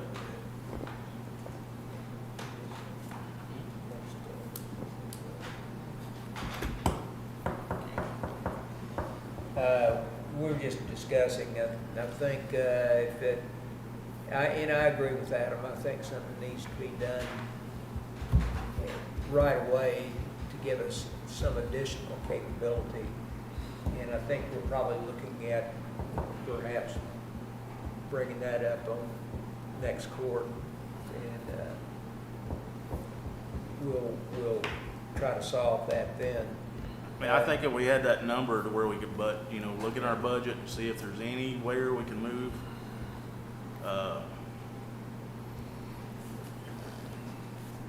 I know it's a lot of money, but these guys out there doing that work, their lives are on the line. It's gonna be egg in our face if one of them gets hurt or killed, that we didn't step up and do what we needed to do. Just my point. And I agree. So, next workshop, next commissioner's court, we'll make that an agenda item, and we'll see if we can take care of that then. Do you guys I want think to like be- Adam said, it needs to be you can put it on the agenda also, but it needs to be a budget item, and we're in budgeting right now. That's the main thing. It's money. It's all gonna come down to money. It needs to be both. And I know we can't look at money whenever it's public safety, but if you don't have the money, you don't have Put the it on money. next court, but we're not gonna have any numbers, so we really don't know what we're talking to. That's what I'm not saying. gonna vote on something that's gonna cost us $2 million. I'm sorry, we gotta know what we're doing before we start trying to vote on anything.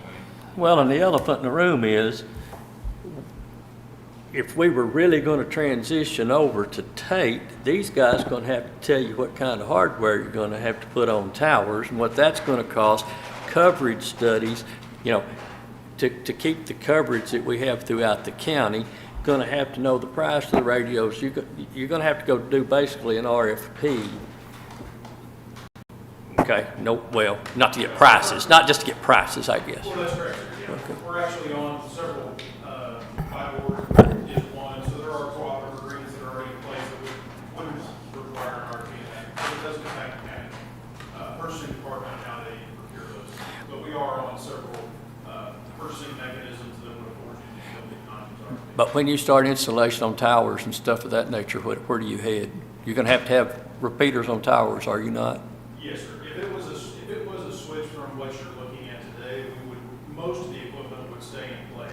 Your GPS, your splitters, or combiners, or other equipment would stay. Only things that would change out would be the repeaters and the site controllers for those specific Yeah. What kind of money's a repeater? So I think we gave some preliminary pricing last year, and it was less to upgrade to take with additional capacity than what you were looking at. But I lose coverage. With the same coverage. Right, the same coverage, we were looking at phase 2 5-channel system, and it was somewhere in the neighborhood of about 750,000. Yeah, and so, Take you to 8 talk pads rather than 6 or 4. yeah, okay. So it's 800 to go scrap what we got and change over to Tate, or 900,000, or 900,000 to, The repeaters in the site control would be the only thing that would be swapped out. Then everything would run back to Gainesville, so you wouldn't have the fault problem that you're having right now going to Denton, across your ISPs in that way. And then Denton already has multiple points of connection to the internet or to their controller, so that you would have that redundancy there locally rather than geographically dispersed. Right. Then Gainesville will be the primary dispatch. No, well, Gainesville would be the primary computer controlling core, which would operate the system. Dispatch would still be either at the sheriff's office or at the Gainesville, depending, that's. I guess I misunderstood. I thought I said that it would be dispatched to Gainesville. you basically put us on an island with Gainesville and Sherman. That's what you do. What island are we on now? Well, right now you can talk all over Metroplex, stuff of that nature. I'm sorry. I'm sure they want to. How many people talk when they're in Dallas? But if you're, Nobody. just like, let me bring it up since you brought that up. We mutual aid with Benton County all the time. With that 800 radio, we just put their channel in that radio because now we have that radio.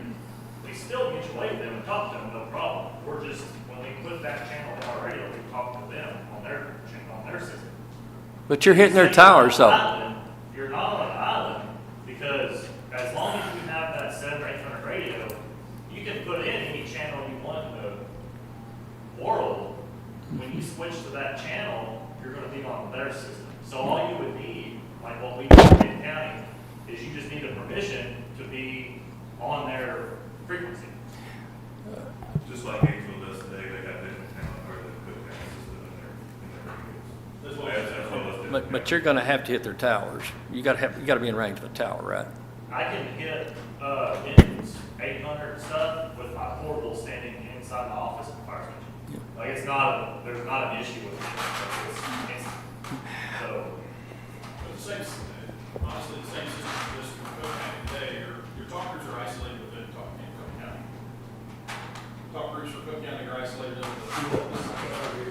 the talk groups that you have for Cooke County are isolated within Cooke County. They're isolated within the county, but we can roam over on it, just a matter of configuration for us. So we have permission to roam over, plus we have out of talk, which is full interoperability for. Right, but I'm saying, Jake, day in and day out, you take. SO Talk Group can actually roam into Benton County today. It just does not, It just does not. without fingertip roaming. Okay. So, and that's, I guess, where I'm going, and that, you're not on an island in that regard, because as you move into those different jurisdictional areas, you still roam over or switch the channel to those areas for that either purpose or for your primary dispatch needs. So it would be no different in that regard. You would have roaming capacity in the Gainesville system to go from here to Fannin County, and still talk back to your dispatch, or southbound to Austin. Okay, so what do we need to do right now? You need to have some idea, Judge, what kind of number you're gonna budget. Okay, But you can't do it right now, I don't think. Well, I mean, you got the two people in the room can tell you, I guess. But then you're gonna have to really go into comparing the two systems, what kind of coverage you want and things of that nature. And that's a whole different meeting. And like I said, right now, the tapes will work on our system. okay, but let's say it's just let's just say that it's something that it's not our final do-all, fix-all, or anything like that. We'd like to have some capability right now that we don't have, and we would still like to address future concerns in our budget. See what I'm saying? Absolutely agree. And let's take worst case, $1 million to take us to phase 2, however we get there, okay? Then you're talking 580, 400, radio's $3,000 apiece. Dual band, Sorry, yes, dual band radio would put you somewhere in the neighborhood of 32. and that is the handheld or the mobile? I'm sorry, handheld or the, yeah, I'm sorry. Portable radio, yes, Okay.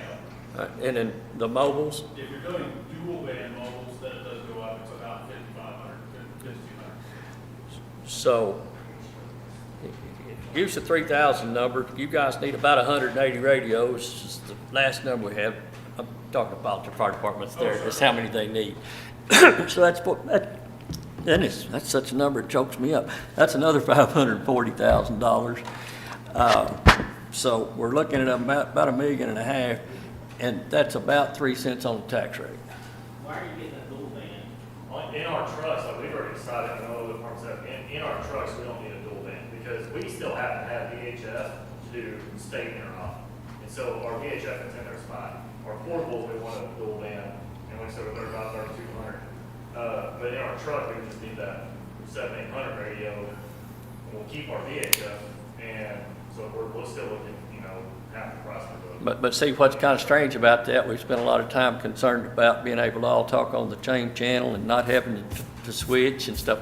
So, all right, single. Situational awareness, when I have 2 radios, like right now, I carry if we go to Benton County, because that's the only 700 I have, if I go to Benton County, I leave both those radios on, I can hear the county stuff going on, and I can hear Benton County stuff going on. My situational awareness is broad. But if you had dual band 700s, you can scan and just have one radio.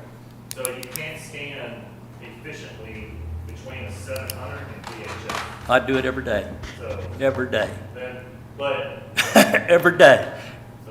So, I'm just, with the radio we looked at. okay, then you got the wrong radio. I can tell you I can do that. So what I'm doing is, what I don't need to buy that extra. Okay, I get you. That dual band radio, I'm essentially gonna have the same thing by having 2 radios in my truck. Okay. I can still use 700 and I can still use VHF at the same time. Actually, I have more capability because I have those 2, because I have 2 different screens. So You don't have to switch channels. the basis of what I'm saying is I don't need that $6,000 or $7,000 radio in my truck. Okay, so. Most of the fire Just leave the other radio in. Okay, so it goes back then to how much is your single band portable and mobile? Single band in portable is 1950 without encryption. And then the mobile would be 1,500 without encryption. Okay, so that takes you to, instead of 540,000, 190,000. So you're looking at 1.2 million. So. I don't know what you're figuring. You're figuring all for fire departments? No, oh, that's radio. That's radios and infrastructure. Okay. That's what I figured. And then if you. How many million was spent on what we have now? Like just compared to- Okay, it was about $4.5 million. It was ARPA money. If we come up with this, it's gonna have to be tax dollars, and it's gonna, and we couldn't, I don't think you could do it in a year without exceeding rollback and have to take it to the voters. And the other large part of, a large part of that cost was the 2 towers that we added to.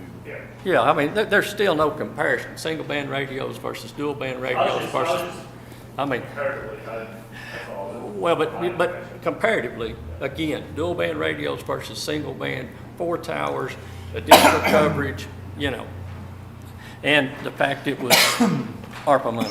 And so, and like I said, I think it'd be the greatest thing in the world if we could get there.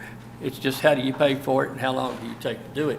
But if we just done it overnight, that's roughly the numbers. And like I said, I don't think there's any way in the world you can do it without sending it to the voter. And I realize everybody in this room, how many volunteer firemen are there now? How how many, numbers wise, how many volunteer firemen are there now in Cooke County? You're about 150 or so. Okay, and then how many of y'all, Twiner, how many of you guys got now, full-time guys? 42. 42? Okay, so you got 200 or 300 people that needs to go try to convince 40,000 that taxes need to go up. And I'm not saying can't be done, guys. I'm just putting the numbers to it. I think if the Cooke County residents knew we were having this big an issue with communications, apparently nobody knows about it, except us. Well, but So, I mean, you keep saying about money, money, money. If the county, if this got out, you know, to the county people, and they were like, you know, if I'm gonna have a 5-2 minute lag on the department get there, I mean, money's not an option. They got 4 kids and a wife. Depending on the department's EMS, fire, to get there within a reasonable time. So communications, you know, what's said, we obviously need to increase capacity. We have some coverage issues. The coverage issue with our VHF, we need to go back and also address that. But the bottom line is we could spend this and you can't talk to anybody then that you can't talk to now. You just can't talk to them on the channel that you want to talk to them on.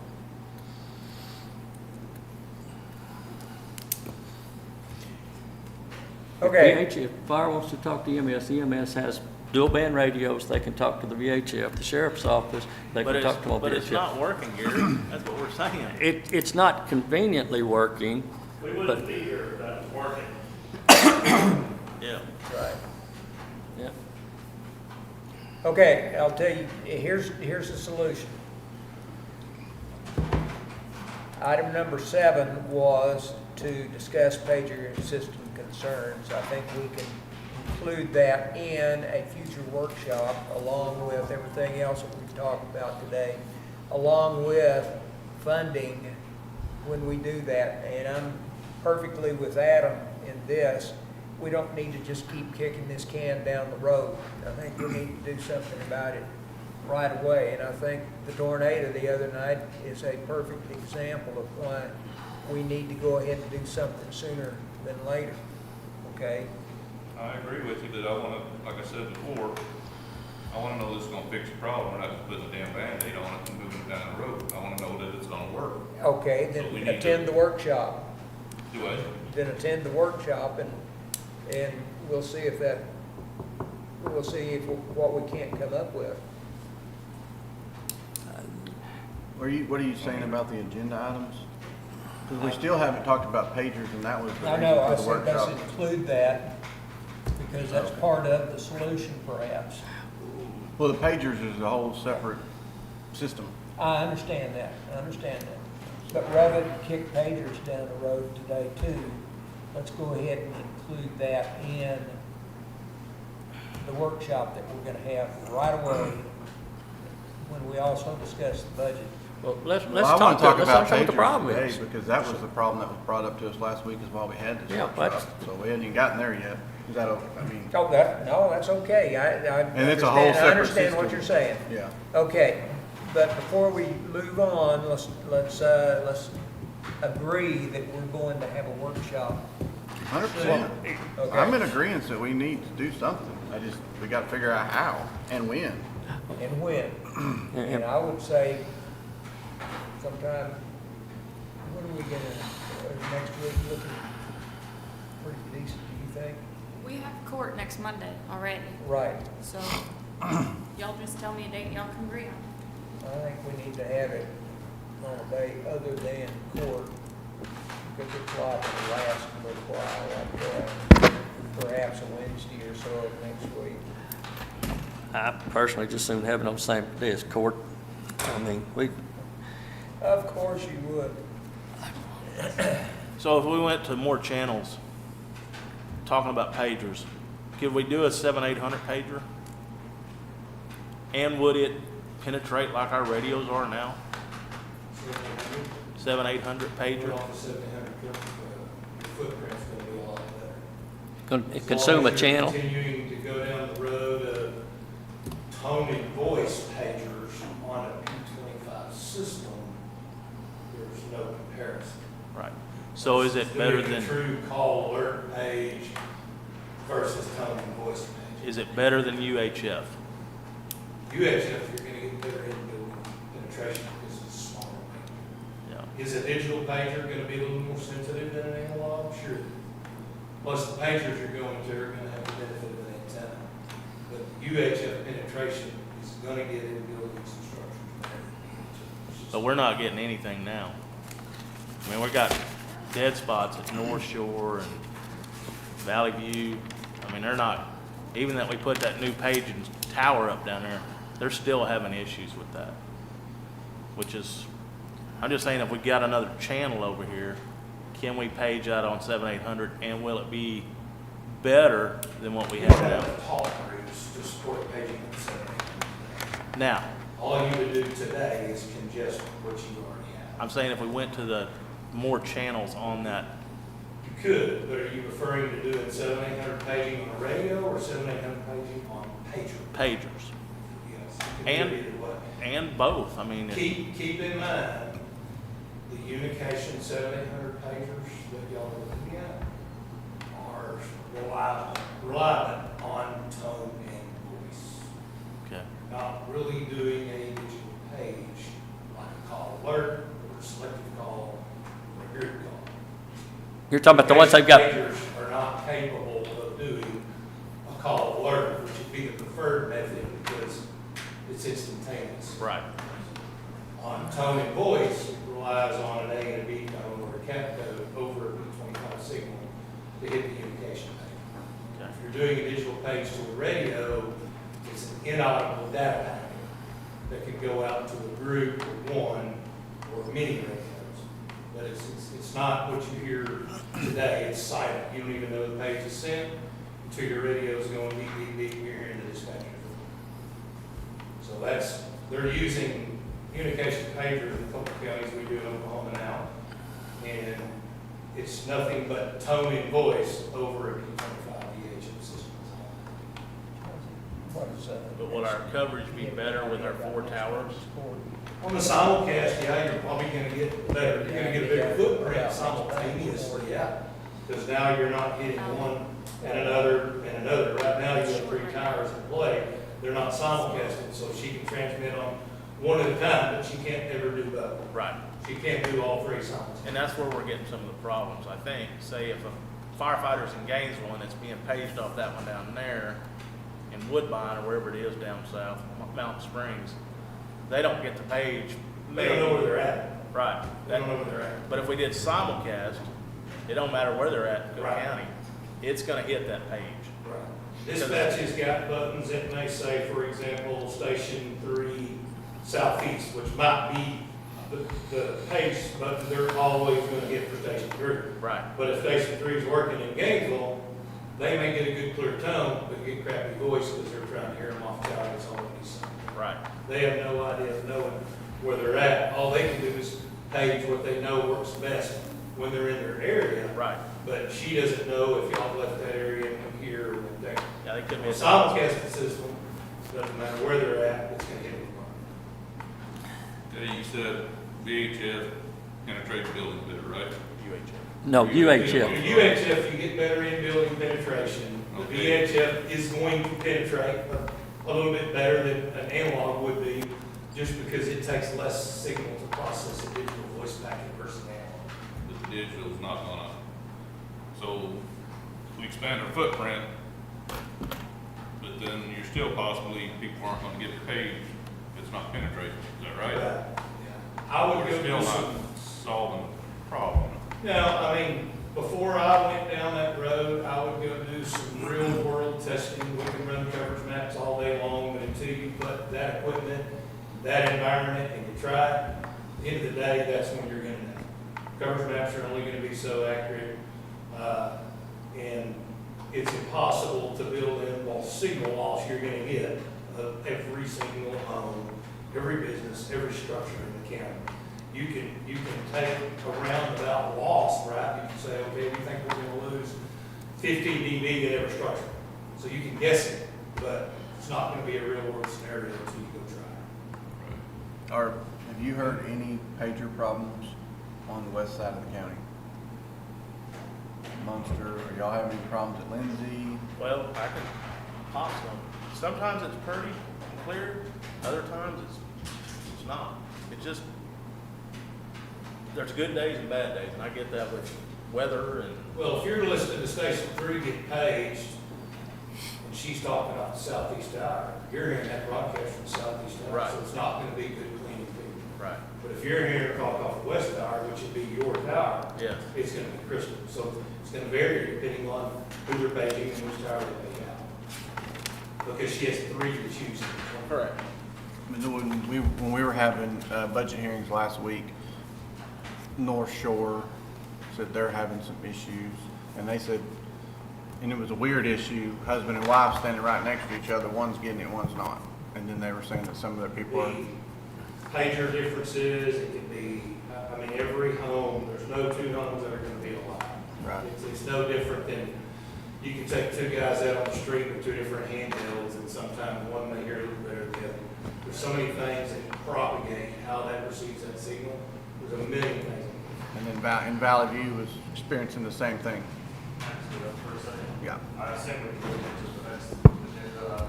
We are presently in item number 7. So, I missed the budget meeting, just wasn't able to get off. The pager issues, I went back and watched the video and I kind of laughed because it's, the example given was somebody was in a meat market in Munster and they didn't hear the page over in wherever, Callisburg or something. And I laughed. I thought, well, I'm not going to go to that call either because I don't want my steaks to spoil. So the real world issue that we're having in Valley View, once again, your busiest department, is the guys that live on the east side of my district get their tones just fine. The guys that live, including myself, on the west side of the district, we're not getting good tones. And that's over, I forget, we're 41 square miles of our district that's in the middle of almost a triangulated area of those 3 towers. The North Shore Tower helped our guys on the east. I say the North Shore, the Mountain Springs Tower helped us on the east side of our district for sure. The problem is I can be closer to Era or closer to even Gainesville if I'm up in that area, in an area where I can still go to these calls. Like I'm going to go to any big call, any fire we get, any big wreck. Like I'm going to make some distance up there. I'm not getting a good tone on that just from the other side of my district because Valley View gets toned on the Mountain Springs one now. That's the real world. I know, like if I'm up in Munster or Moss Lake or out in Callisburg or something, we get a call. I may start kind of easing that way, but I'm not going to make it there. And I don't expect my guys, just the regular line guys, to make it there. My chiefs and captains will go, but I'm not going to drop everything I'm doing up north of Munster and try to get down there. But the real world is I may be in Gainesville or I may be in Era doing farm work or something, and I'm going to drop everything and I am going to go. But I'm not getting that tone. Like the pager will go off, it'll alert, and then that's all I get. I'll get static after that. That's the real problem.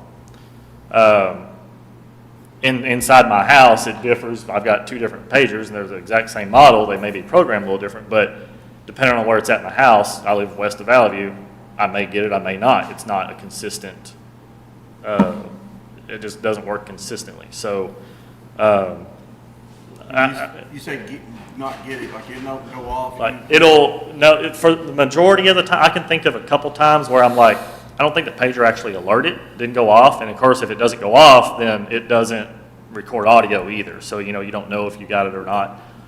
But usually I've got 2 in the house. I got one in the garage and one in the house. And usually I can go to the one in the garage because it sets on the north side and I can grab it. And it at least has the light on saying it alerted. And sometimes it'll be static after that. Sometimes it's clear. I don't know why. I guess it depends where the sun's at and what kind of alien signals are going through at the time. But that's just to bring forth, since I wasn't here last week, just to bring forth the real issue we're having. Like that's what the problem is. It's not, I understand that if you tone Munster, that somebody over North Shore is not going to hear it right now.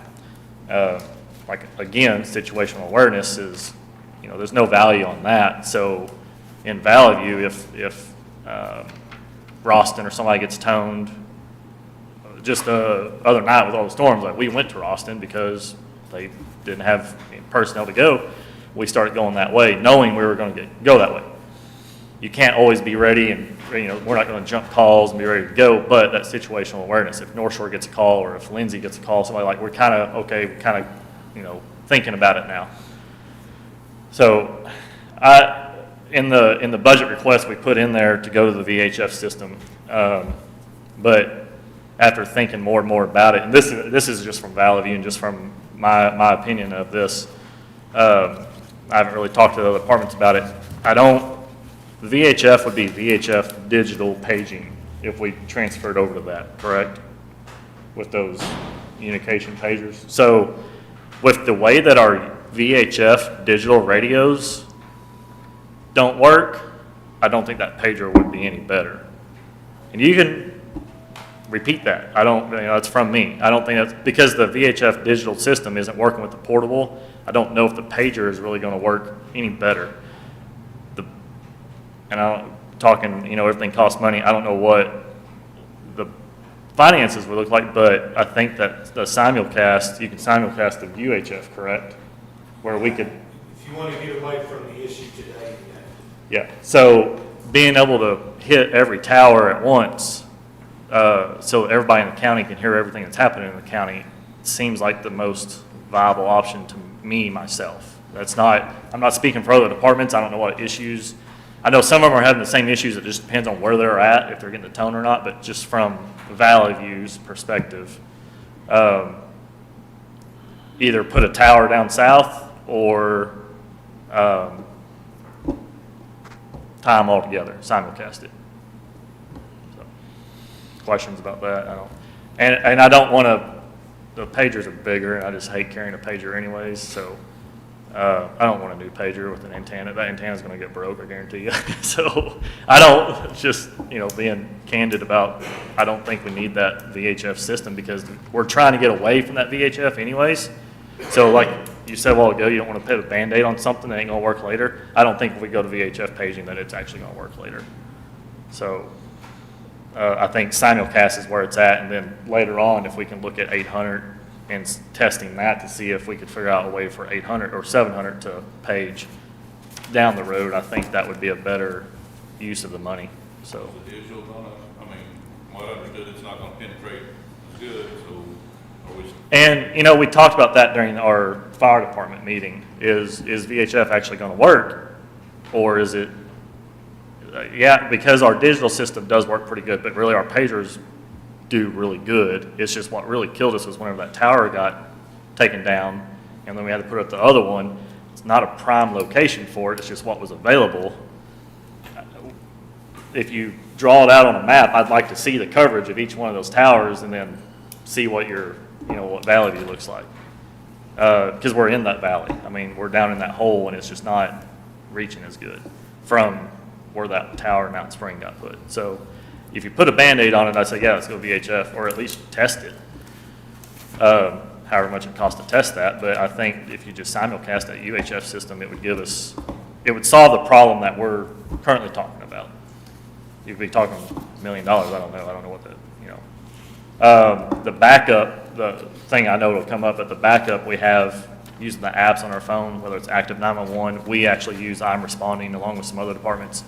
The way that operates is when dispatch puts the call in, it's automatically tied into an email, and it sends an email to that app coordinator. So it sends it to like the I'm Responding computer, wherever it's in Pennsylvania or something. And then that distributes out a text or an app alert, a push notification to all of our phones. So it's not 100%. And I know at the budget meeting, y'all talked about it it was delayed sometimes. Sometimes we'll get that before we get the tone, depending on when they click the button. Sometimes we'll get it up to several minutes after we get the tone. So it's not a efficient it's not something I would rely on 100% to go sell, because one, you're using email, and so you gotta wait for that email to go through, and then you're relying on cell coverage and reception, which also in Valley View is awful, as we all know. So I wouldn't rely on like that backup. It is a good backup. We love ours, but we use I'm Responding versus Active 911 because we can also put all of our truck maintenance and status in there. We can put all of our hydrants. We can put a lot of info in that app that you can't on the Active 911. Plus, you can see everybody that's coming. So, you look like you were fixing to ask me a question. I was. Go ahead. What are you saying instead of active 911? It's I am responding. I am responding? I am responding. Okay, that's what I can show it to you if you're interested in seeing it after a meeting or whatever. I'll be more than happy. A lot of departments use it. I know us and North Shore and ERA are using it, and then we can actually tie in together and we can see mutual aid. But like I said, it runs off of an email, and it doesn't go out the same time. I guess it goes out when you put us on the call. Yes, so that's, and I know there was some complaints about, where sometimes people are getting a general alert Yeah. and it's not having the information. So where that is that you've got the person that's on 911 taking the information, that's entering the call sheet.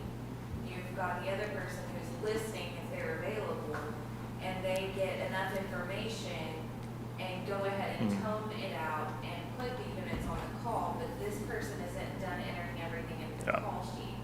So it's one of those where I understand that when you get the notification through that app, it is important to have that information. But do I tell them, okay, don't tone it Yeah. until you get all of that information? It's not like we said, what she's getting at is not a really efficient. When they tone us, they're clicking the radio button and it instantly goes out to the pager. With that app, it depends on when they actually drag us and put us on the call. And depending on how much info they have in the call sheet at that time and when they put us on that call is what we get on our phone. So a lot of times they'll tone us and they'll drop us on that call to get the call sheet started, and all we'll get is alert or alarm, I think is what it says, or something. And it literally has no other info in it, so we have to rely on the tone or get on the radio anyway. So all that just to say that using like an app is not a reliable backup to the tones. So I'm hearing that that maybe the biggest problem we have with the pagers, it is not quote unquote countywide when it goes out. And that's what you'd like to see. Yeah, and that's what I started with was saying, somebody in Munster didn't hear it that's on North Shore's Fire Department. That is the problem, and it sounded funny whenever I heard it on the video. But that's really is the problem in the broad problem. But you condense that down to just our district. We're having that problem just across our district is what we're having. Okay. Can I get Wes back up here just Yeah, a minute? absolutely. Are you done? Are you done? That's all I got. Unless y'all got No, you got I questions. want to, Yeah. unless y'all got something. Go ahead. All right. If the goal here is countywide paging, okay? And again, the last number we saw on the digital stuff was 192,000 or something that wasn't in the earlier numbers. Seems like North Shore and Station 3, Joe, you may weigh in on this. Every station. Every station. I would be willing to bet, and I don't think it'd be an exaggeration, that 20 to 30% of the time, the tones in Station 1 don't go off. It didn't used to be that way, but it is now. I mean, 3 is a problem. Yes, they'll get a tone. You can't hear the voice, but, and we're not even talking about people that are mobile, just the stations, all, 4, I can't think of any time when 4 calls, hey, we didn't get a tone. But 1, 2, 3, even at 5, they call, hey, we didn't get a tone. Well, the So tower's in the front yard of Station 4. That's right, we don't have that there. But 3, yes, it's bad. Okay. It should be bad, but 1 is bad, and it's gotten bad. And like I said, we understand, they decommissioned that tower, and man, it was a huge drop for us. Okay. I brought a pager, happy to listen to it here, because it saves 40 or 50 tones, and you can just hear. You get a page, like he's explaining, you'll get a page, and you'll get static, or it'll cut off, or sometimes even it'll be kind of clear, and it'll cut off. It's sort of that game, the old game of turn the antenna on the TV. we have to do that sitting in the station, you know, hold the pager up and turn it to where you can hear, you know, and that's gotten very common. Have y'all reached out to Wes so he can see? Is there anything we need to go look Well, at, antennas? We talked about it the other day, and I think one of the problems is the way it pages on, you know, the different towers and stuff.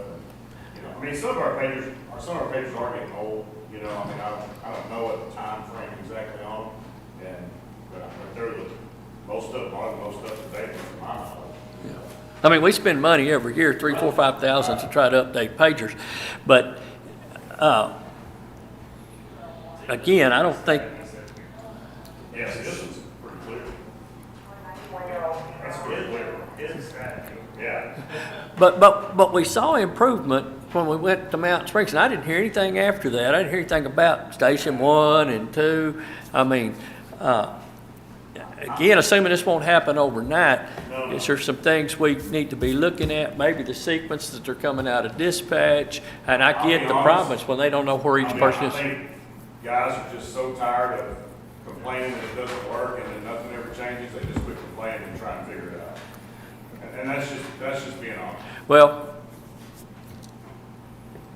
But the last time we had pager problems when the tower went down, I mean, we spent, you know, months working on it and getting it fixed. I mean, I hate that they feel that way, but yeah, I mean, things take time Oh, no, to I work through, understand. but I mean, I understand. they, you know. And, you know, our systems in our buildings, I mean, they're static, they don't move, they sit in the same spot.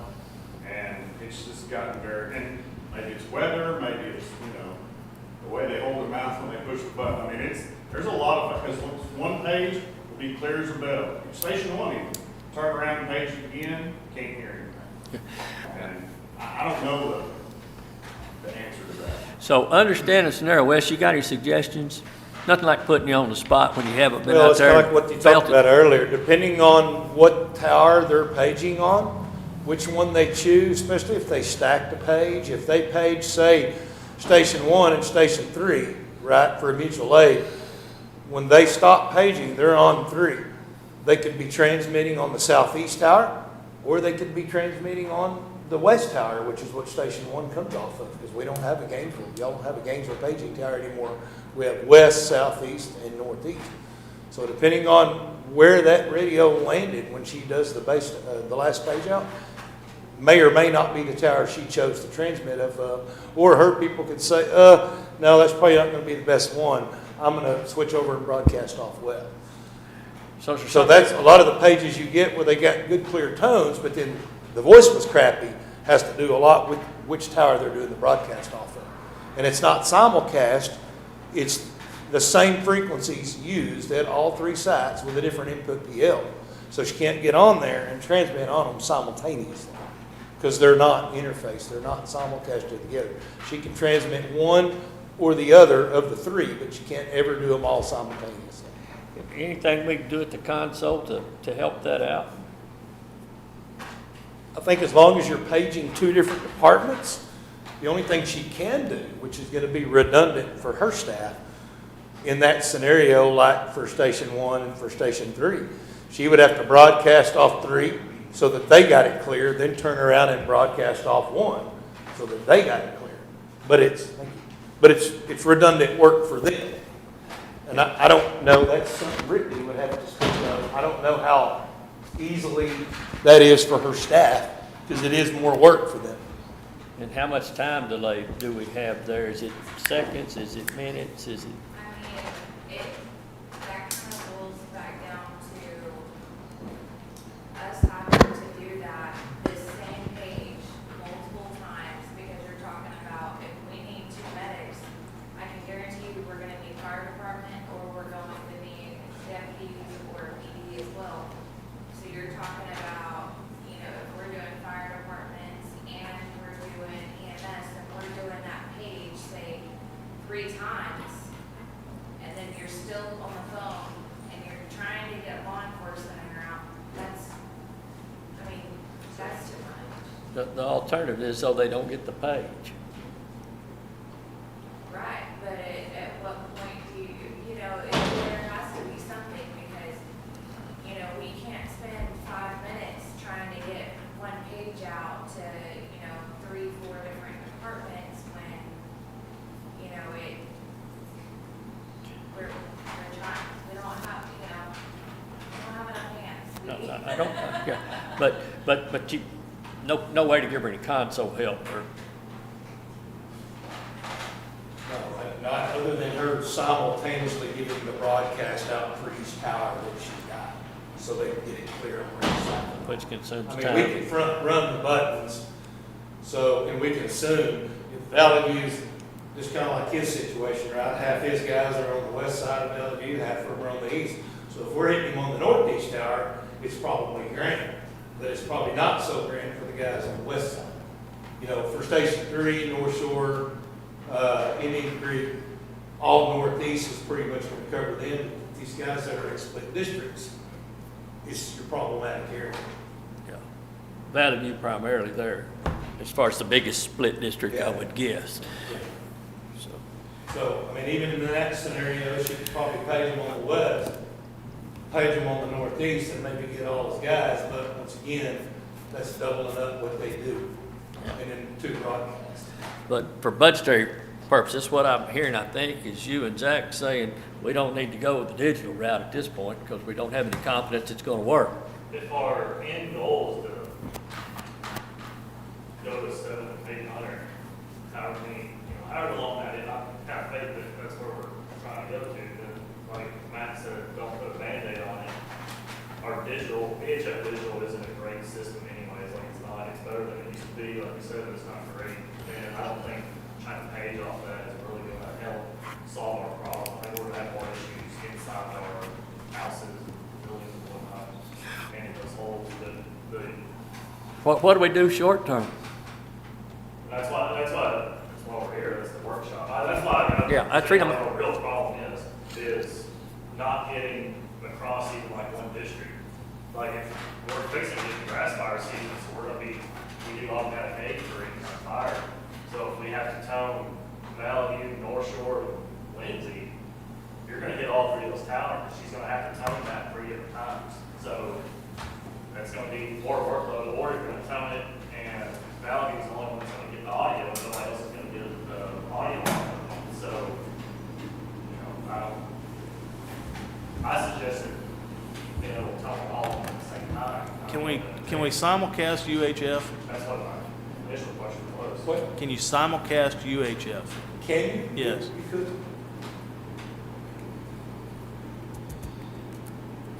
Another option would be, which is going to be, it's an option, but it's not a very friendly user option, right? You had all 3 towers on different pairs.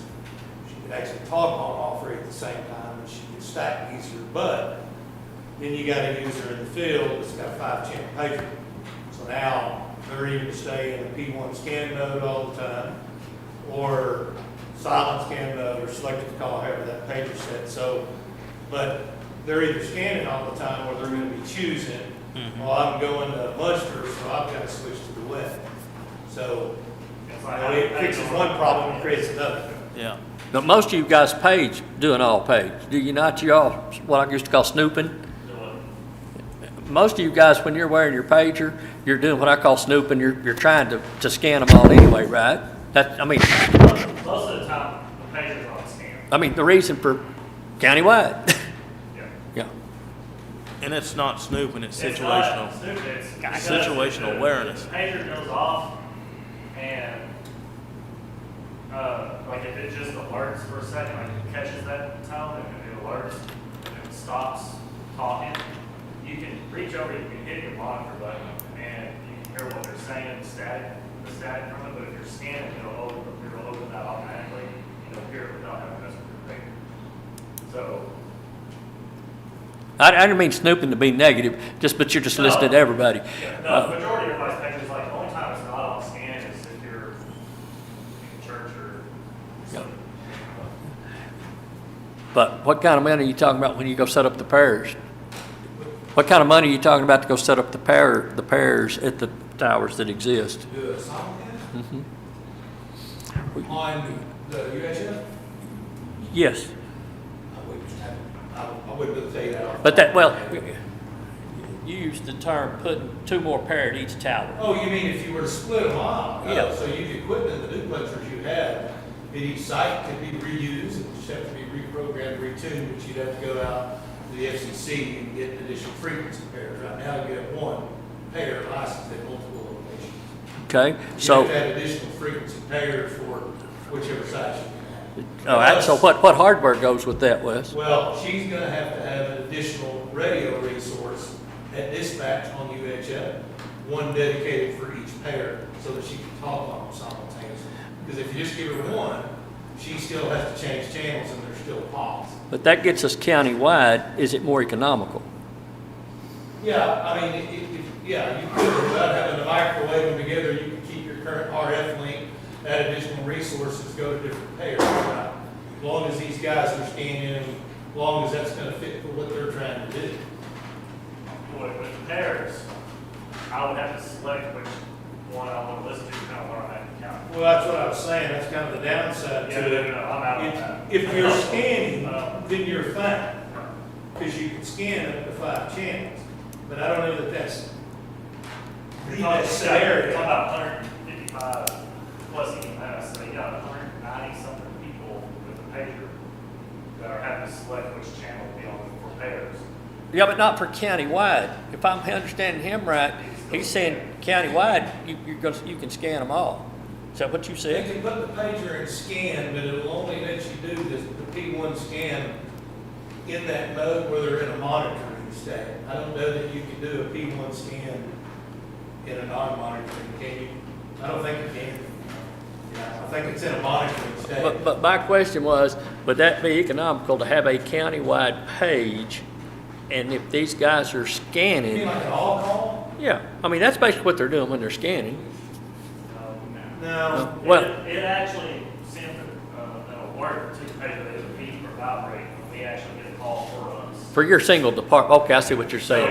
Yeah, I'm with You're talking about the pairs, this is what we got, because I don't want to train all my guys where that line is, that if I go from the west side of my district to the east, then I have to switch that channel. you. No, I get you. No, I'm yeah, out on that. I mean, yeah, okay, no, I got it. I was thinking that would get us. Simulcast is what I want to push, that's what simulcasting costs.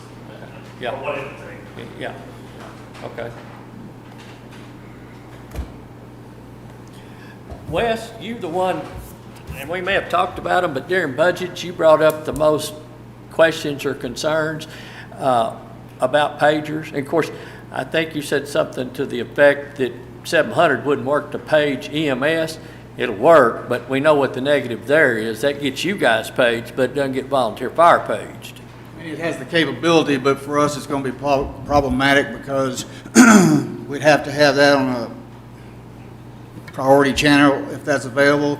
And if we have someone out on a call talking on the radio and that comes over, it's going to blank out his communications. So pagers is not something I didn't see we could get away from at this time. If there's another way to do it and Wes has a better solution to it, that's fine. But the way, and we even looked at it when we initially got these. But like I say, I don't think it's, and plus on that, even if we page on 700, I know we're talking about expanding our capability, but under present configuration, see pages on a 700, or anybody keys a mic on 700, it reduces our capability by 50% right now. So that's a chunk.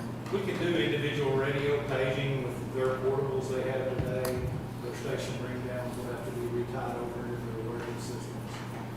We can even do it on the same talk group that they have. If it's a call alert, your true digital page is inaudible.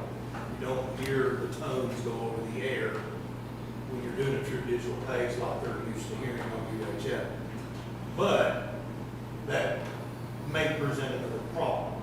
So if we're paging them on 7800, maybe my fire department's first mutual aid with them, I didn't get that. I didn't hear it. Yeah, we know that's a problem. Other issue there is, would any of the, you say you have to select our specific radios for stations, and I know we have them set up for stations now. Would the rest of the stations get that tone? You do a group, yeah. Well, they're going to do the broadcasters. You're doing it on your EMS channel. So you're only alerting the radios that you assign to the group. So if you put Station 1's portables on a group, along with your ring down system on a group, and we could hit all those devices simultaneously. So nobody's gonna hear the page because it's inaudible, but they are gonna hear the dispatch get on the air. She can send out a generic alarm tone and say, station one, whatever, you know, make call such and such. So that goes out on the EMS channel, so anybody monitoring the EMS channels. Is that then gonna come out on a digital printout on the radio screen? Okay. It's gonna come up on the radio and it's gonna say call received. The radio's gonna turn green, it's gonna let another get an alert.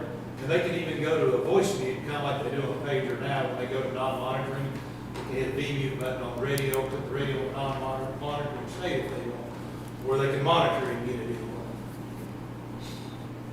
The radio's actually going to acknowledge, the nice thing about an actual digital page versus an analog two-tone page, once the radio, like right now, she pages out of the department, she doesn't know that department got that page until they get on the radio and say, whatever value you received or Lindsay received. On a digital page, the radio actually sends the data packet back. She gets a green check mark.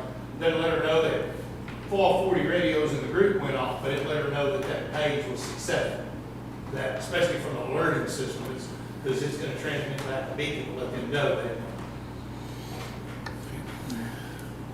I think we covered your other one as far as Station 3 not getting a page. Yeah, it's problematic, and it's like Joe said, it's very hit and miss as far as the quality of the pages we get. I can be sitting in my desk in the office and get a good clear page for Station 4 or 3 at one time, and next time I just hear static, or I don't even get a voice message. All I get is the tones. So, like I say, if I could identify one specific thing that it did all the time, it would make his job a lot easier, but we can't. I do think if we're staying with a pager, a simulcast UHF that you still get us the price on would be the best way to go. It gives us the best penetration, and if it's simulcast, then everybody can get it. But that's probably gonna be expensive. Y'all ever use these dispatches? You're trying to dispatch anything else? Have y'all ever tried to use these dispatches before? It's like having one dispatch, but it works off your radio.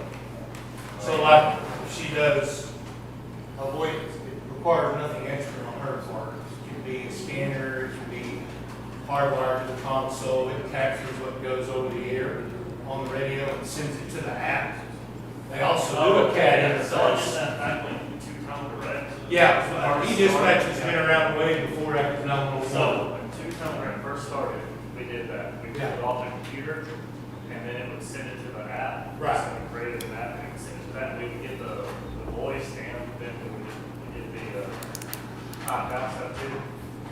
But then we were relying on getting that signal out and coming back into our phone, and value. We're back to the same. Right. Or with time Right. any other app is cell phone. Right, yeah. It wasn't, we used it for several years, but it wasn't, it depended on what that radio picked up that it was hooked into. Well, So when you're tied into their console, it'd be different because it'd be spot on, Well- but then you're on cell phone. even so, even if you hardwire straight to them, you're still relying on cell phone service. Yeah, and and internet. so- So it's great for redundancy, but not. Yeah, that's, We got a short.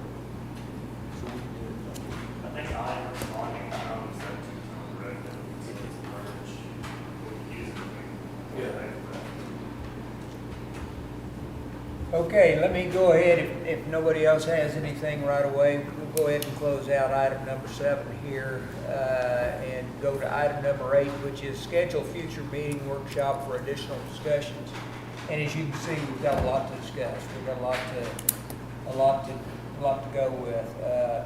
I've been told we have a very short schedule so far, or agenda for next Monday, so therefore, next Monday would be a good transition from Commissioner's Court into a workshop, and maybe we can get some of these things taken care of. Do want to get things taken care of soon, and that'll give us a week to make sure the right people are there next Monday. y'all come back, or Wes, you think? Anybody else need to be here that's not here today? If there are, think about it and make sure they're invited to come. With that, item number 9. Do I hear a Motion to adjourn? motion to adjourn? Was that your motion or just a question? That was the motion. All right, motion to adjourn, that's Commissioner Snuggs. Do I hear a second? Nobody wants to second. Second. Commissioner Sicking, all right. All in favor? Aye. Any opposed? There are none. This workshop is adjourned at 10:31. Thank you all for being here. Hope to see most, if not all of you back again Monday. And, or maybe we'll get something done. Who knows?